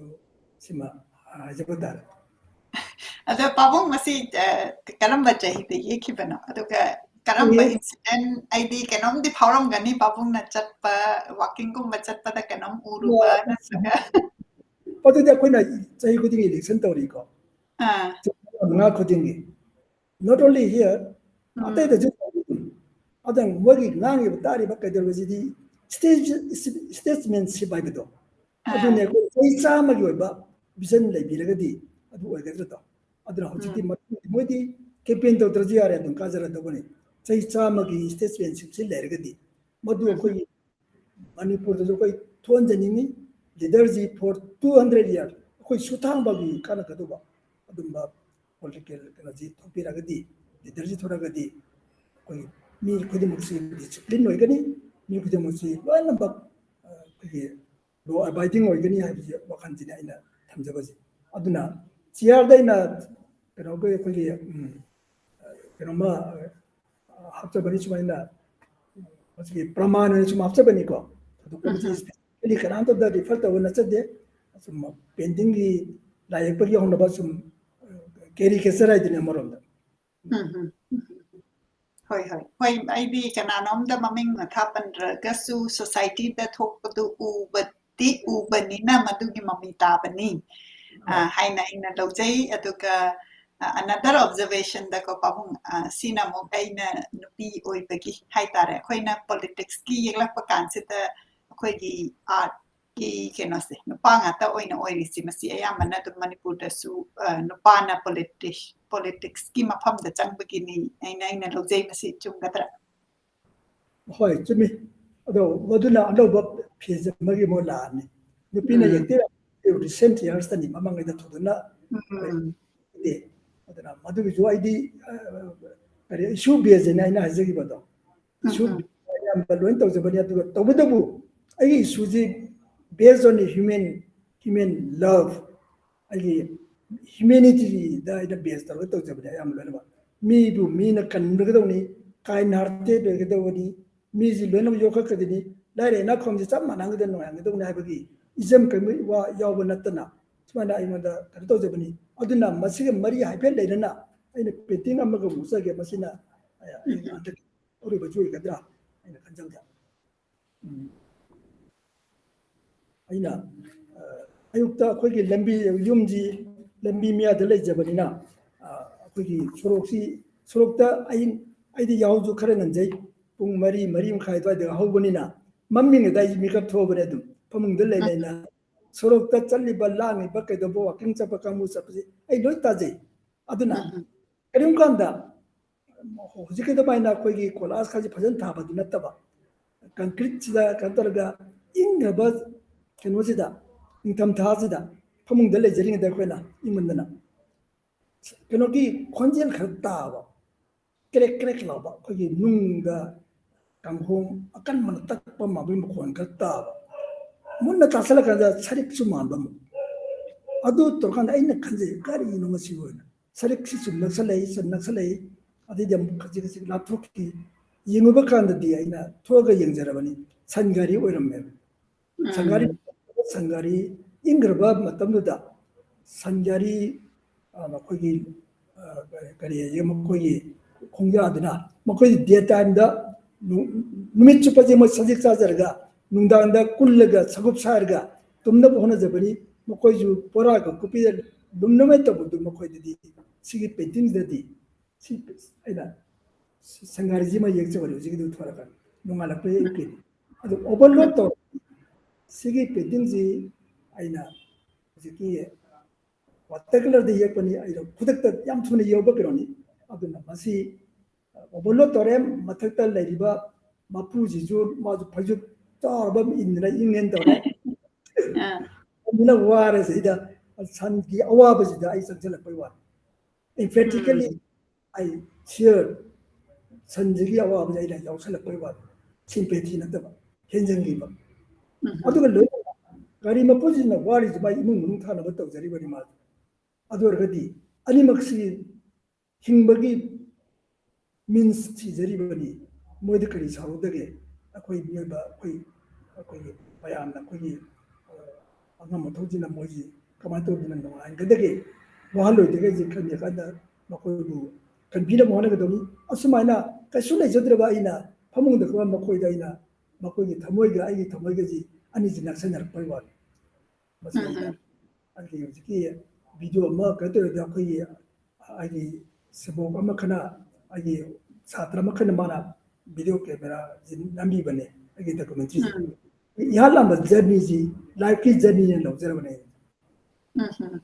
life journey sini masik painting sin how do kiba hoi video to da video da adagi how to bani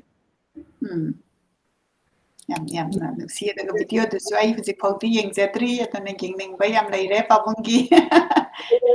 ꯁꯣꯝꯗ ꯃꯅꯤꯄꯨꯔꯗ ꯊꯣꯔꯛꯄ ꯀꯥꯟꯗ 35 minutes ꯁꯥꯡꯕꯁꯨ ꯌꯥꯝ ꯐꯩ ꯁꯨꯃꯥꯏꯅ ꯇꯧꯗꯅ ꯑꯩꯈꯣꯏꯒꯤ ꯃꯅꯤꯄꯨꯔꯗꯒꯤ ꯊꯣꯛꯄꯤꯔꯛꯑꯒ ꯄꯥꯕꯨꯡꯒꯤ ꯑꯗꯨꯃꯥꯏꯅ ꯚꯤꯗꯤꯑꯣ ꯁꯦꯝꯕꯤꯕ ꯑꯗꯒꯤ ꯁꯤꯒꯨꯝꯕ ꯌꯥꯝꯅ ꯏꯅꯤꯁꯤꯌꯦꯇꯤꯚꯁꯦ ꯑꯩꯈꯣꯏ ꯃꯌꯥꯝ ꯎꯕꯗ ꯅꯨꯡꯉꯥꯏ ꯑꯗꯨꯗꯤ ꯃꯈꯥ ꯇꯥꯔꯛꯄꯗ ꯄꯥꯕꯨꯡ ꯑꯩꯈꯣꯏꯒꯤꯁꯤ ꯄꯨꯡ ꯑꯃꯃꯨꯛꯇꯤ ꯆꯪꯁꯜꯂꯛꯑꯦ ꯄꯥꯕꯨꯡꯁꯨ ꯋꯥꯔꯝꯒꯅꯤ ꯑꯩꯅ ꯄꯥꯈꯠꯂꯤ ꯑꯗꯣ ꯄꯥꯕꯨꯡ ꯑꯇꯩ ꯄꯦꯟꯇꯤꯡꯒꯤ ꯃꯔꯝꯗ ꯈꯤꯇꯪꯒ ꯈꯪꯒꯠꯄꯤꯕ ꯌꯥꯔꯤꯕ꯭ꯔꯥ ꯅꯠꯇ꯭ꯔꯒ ꯃꯊꯪꯒꯤ ꯁꯦꯁꯟꯗ ꯇꯧꯒꯗ꯭ꯔꯥ ꯃꯊꯪꯒꯤꯗ ꯇꯧꯕ ꯍꯧꯖꯤꯛꯀꯤ ꯑꯩꯒꯤ ꯀꯩꯅꯣꯁꯤ ꯈꯔꯁꯨ ꯍꯥꯟꯅꯁꯨ ꯈꯔ ꯍꯥꯏꯈ꯭ꯔ ꯃꯥꯅꯦ ꯈꯜꯂꯤ ꯑꯩꯈꯣꯏꯒꯤ 18 ꯖꯨꯟꯒꯤꯗꯨꯗꯤ ꯍꯥꯏꯈ꯭ꯔ ꯃꯥꯅꯦ ꯈꯜꯂꯤ ꯁꯤꯒꯤ ꯄꯦꯟꯇꯤꯡꯁꯦ ꯉꯁꯥꯏꯒꯤ ꯀꯝꯃꯨꯅꯦꯜ ꯍꯥꯔꯃꯣꯅꯤ ꯁꯤ ꯂꯩꯔꯦ ꯁꯤꯒꯤ ꯄꯦꯟꯇꯤꯡ ꯑꯅꯤꯁꯦ ꯑꯁꯣꯝꯗ ꯖꯔꯃꯅꯤꯗ ꯀꯩꯅꯣ ꯇꯧꯔꯤꯁꯦ ꯎꯠꯂꯤꯁꯦ ꯁꯤꯁꯨ ꯑꯩꯈꯣꯏ ꯃꯩꯇꯩꯔꯣꯟ ꯁꯕꯇꯥꯏꯇꯜ ꯇꯧꯕꯗ ꯐꯤꯂꯝ ꯅꯠꯇꯦ ꯍꯥꯏꯖꯔꯤꯕ ꯑꯗꯨꯕꯨ ꯑꯅꯤꯁꯤ ꯕꯦꯛꯗ꯭ꯔꯣꯞꯇ ꯊꯝꯕꯤꯁꯨ ꯋꯥꯈꯜ ꯑꯃꯅꯦ ꯈꯜꯂꯤ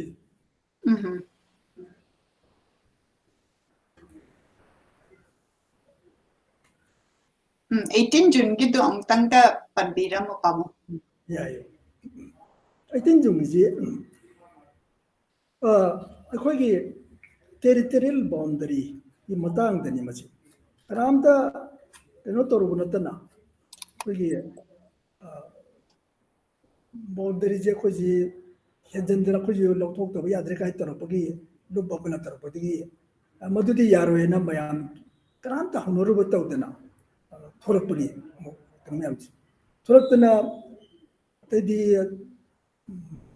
ꯃꯌꯥꯝꯁꯦ ꯍꯧꯔꯒ ꯊꯣꯔꯛꯑꯕꯅꯤꯅ ꯑꯩꯈꯣꯏꯁꯤ ꯂꯩꯕ ꯌꯥꯔꯣꯏꯗꯧꯕꯒꯤ ꯋꯥꯐꯝ ꯂꯥꯛꯑꯕꯅꯤꯅ ꯑꯗꯨ ꯑꯩꯈꯣꯏ ꯃꯁꯤꯗꯤ ꯀꯟꯗꯕ ꯌꯥꯗꯦ ꯍꯥꯏꯕꯁꯤ ꯑꯉꯥꯡ ꯌꯥꯎꯅ ꯏꯅꯣꯁꯦꯟ ꯉꯥꯛꯇꯅꯤ ꯑꯗꯨ ꯂꯣꯏꯅꯃꯛꯇ ꯅꯨꯄꯤ ꯑꯉꯥꯡ ꯂꯣꯏ ꯊꯣꯔꯛꯇꯅ ꯑꯗꯨ ꯀꯟꯅꯕ ꯍꯣꯠꯅꯕꯗ ꯁꯦꯀ꯭ꯌꯨꯔꯤꯇꯤꯒ ꯃꯨꯛꯅꯔꯦ ꯑꯗꯨꯝ ꯑꯗꯒꯤꯗꯤ ꯁꯦꯀ꯭ꯌꯨꯔꯤꯇꯤꯁꯨ ꯃꯊꯧ ꯇꯧꯗ ꯌꯥꯗꯕꯅꯤꯅ ꯇꯧꯔꯛꯄ ꯀꯥꯟꯗ ꯃꯤ 19ꯁꯤ ꯀꯩꯅꯣ ꯇꯧꯈꯤꯕꯅꯤ ꯃꯊꯋꯥꯏ ꯃꯥꯡꯈꯤꯕꯅꯤ ꯑꯗꯨꯅꯤ ꯑꯗꯨ ꯇꯧꯕꯗꯗꯤ ꯑꯩꯅ ꯌꯦꯛꯆꯔꯤꯁꯤꯗꯤ ꯌꯦꯛꯆꯕꯁꯤꯗ ꯑꯗꯨꯝ ꯈꯪꯕꯤꯔꯝꯒꯅꯤ ꯁꯤꯒꯤ ꯁꯣꯟꯗꯩꯁꯤꯅꯤ ꯑꯩꯅ ꯍꯥꯏꯖꯔꯤꯕ ꯀꯩꯅꯣꯁꯦ ꯁꯤꯗ ꯂꯩꯔꯦ ꯑꯩꯈꯣꯏꯒꯤ ꯑꯩꯅ ꯁꯣꯝꯗ ꯀꯩꯅꯣꯝꯃꯁꯨ ꯂꯩꯔꯤꯅꯤ ꯀꯣꯟꯅ ꯀꯩꯅꯣ ꯇꯧꯖꯕ ꯍꯥꯏꯗꯨꯅꯤ ꯍꯧꯖꯤꯛꯇꯤ ꯅꯨꯡꯉꯥꯏꯔꯣꯏ ꯁꯤꯗ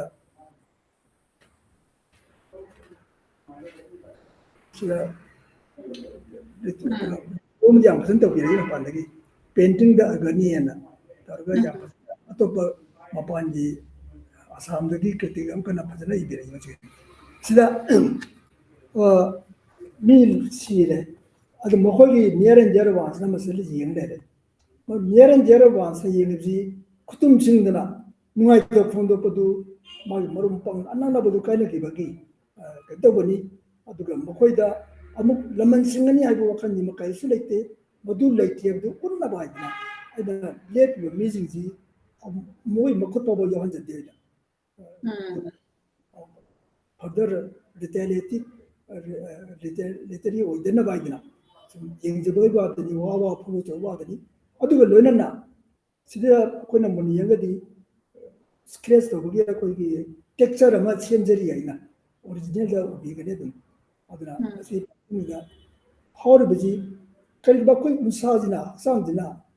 ꯅꯥꯔꯀꯥꯟꯗ ꯃꯗꯨꯒꯤ ꯄ꯭ꯔꯣꯇꯦꯁ ꯑꯣꯏꯅ ꯑꯋꯥꯕꯁꯤ ꯐꯥꯎꯔꯛꯄꯅꯤ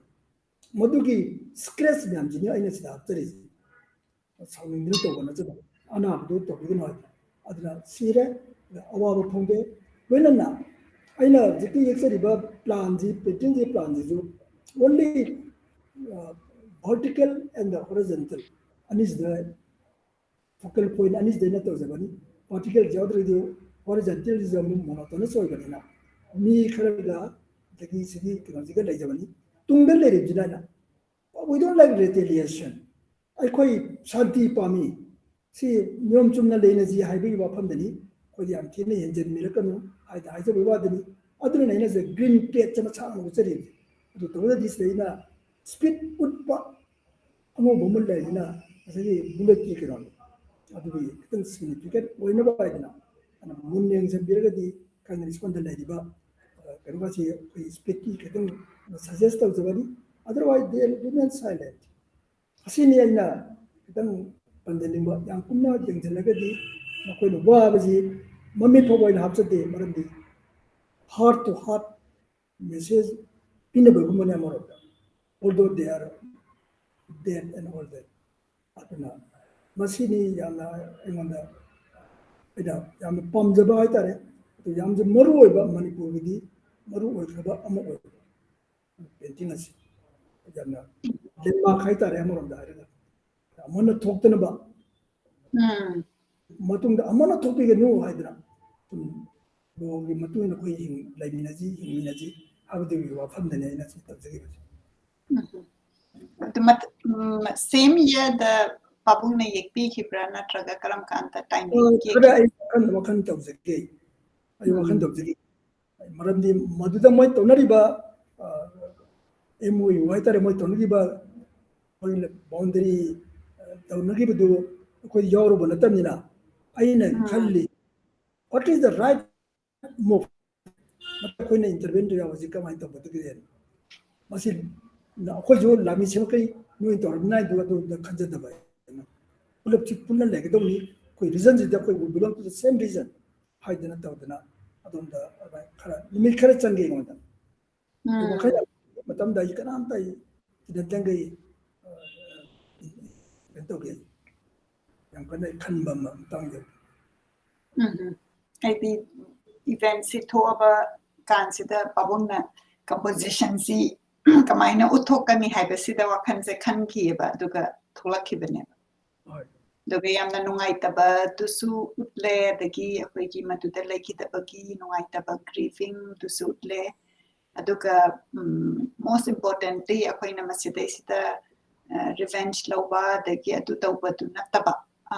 adugi idea tu masiki picture sida khut yaudana paint tauba se masi Babung na explain taudragati akoi haitare ko akoi ni yengba kanda madugi idea se madu khangoi na khanjai yamna important oi ba yamna significant oi ba artist amaki wakhan lon se kamai na khalli hai badu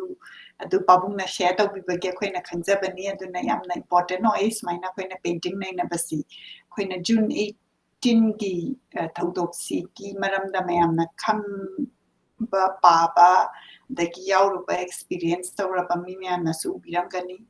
adubu art oina puthorappa kanda masigi nunggi oiba wakhanlon se kaino haibasi akoina labne yengbada o masi matuda reference tawbani ma laikitaba yaure dagi nungai taba grieving process yaure kaina du khalla kana ngasai khutki matang se masi mati Babung na explain tawram tragadi aina khangoi na mayam da khanje da very important maina koina ina basi yang ngaje uzik amona aingunda react to birezi aizu katang noi ba posai asagi green hapizu background na green pechama flat pechama izu santi jingna tapna pan bagi idea di wakhalon da di ai thamoi da di leijari ai ja singwa puni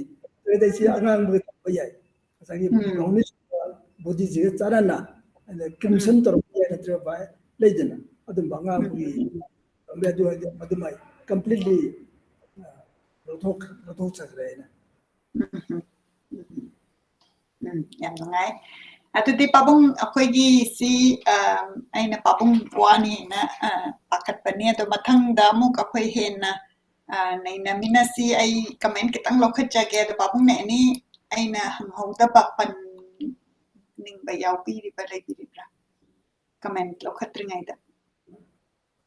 यार आई सो masih di comment lokhat piro yar geng biri mathang akoi sida Marina Rajkumari Sangeeta Jinga Kham Saubam na yam nungai hairi Babung sida ngasigi show si ubada Bisambor Barmachari na mathangi thoram dasu asumna naina rakani naina rakna ba ningsing jari haina ibirai dagi akoi ima yengbiri excellent topic ojabu khurumjari haina ibirai Dairen Lakpam Ipe Toy na Palace Compound Dagi Yengbiri, Toiting Jam Sunil Su Yengbiri, Tamo Great Haina Ibirai, Asoka Ningthau Jam Su Lairik Yang Bam Lekai Dagi Yengbirai, Nasi Tauram Si Yeng Bada Pazabasi Asuki Matik Apen Bapauze Haina Ibirai, December na. Adagi akoy oza thokjom ibon pisu yengbiri Imphaldagi thoiding jam lokeshwari yengbiri sumain tagdana akoy mayam punna ngasigi Saturday sida pabungi art ki maramda kitang khangjabasi akoy mayamna yamna thagachari Rajeshwari Devi nasu ikai khumna ba uchari haina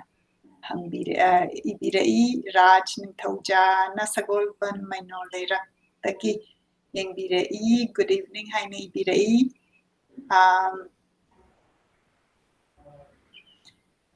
Kurai Jam Mohana Ozasi retire Oikibak Birabani Imphal College Matam Khara Lenginaki Haina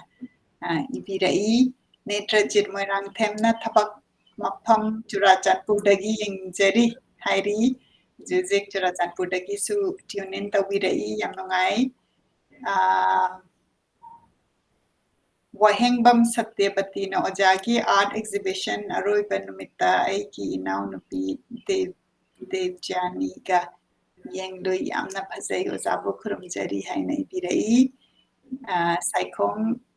Ganesham Singh na Ozabu Nachana Kurumjari Anaya Yaudana Punsining Sangna Imba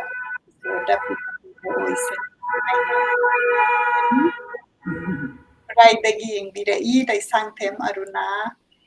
Wangkai dagi Yengbirai SK Thangjam Sashikanta Hidangmayum Yengbiri Sagolpan Moirang Lairak None Parking dagi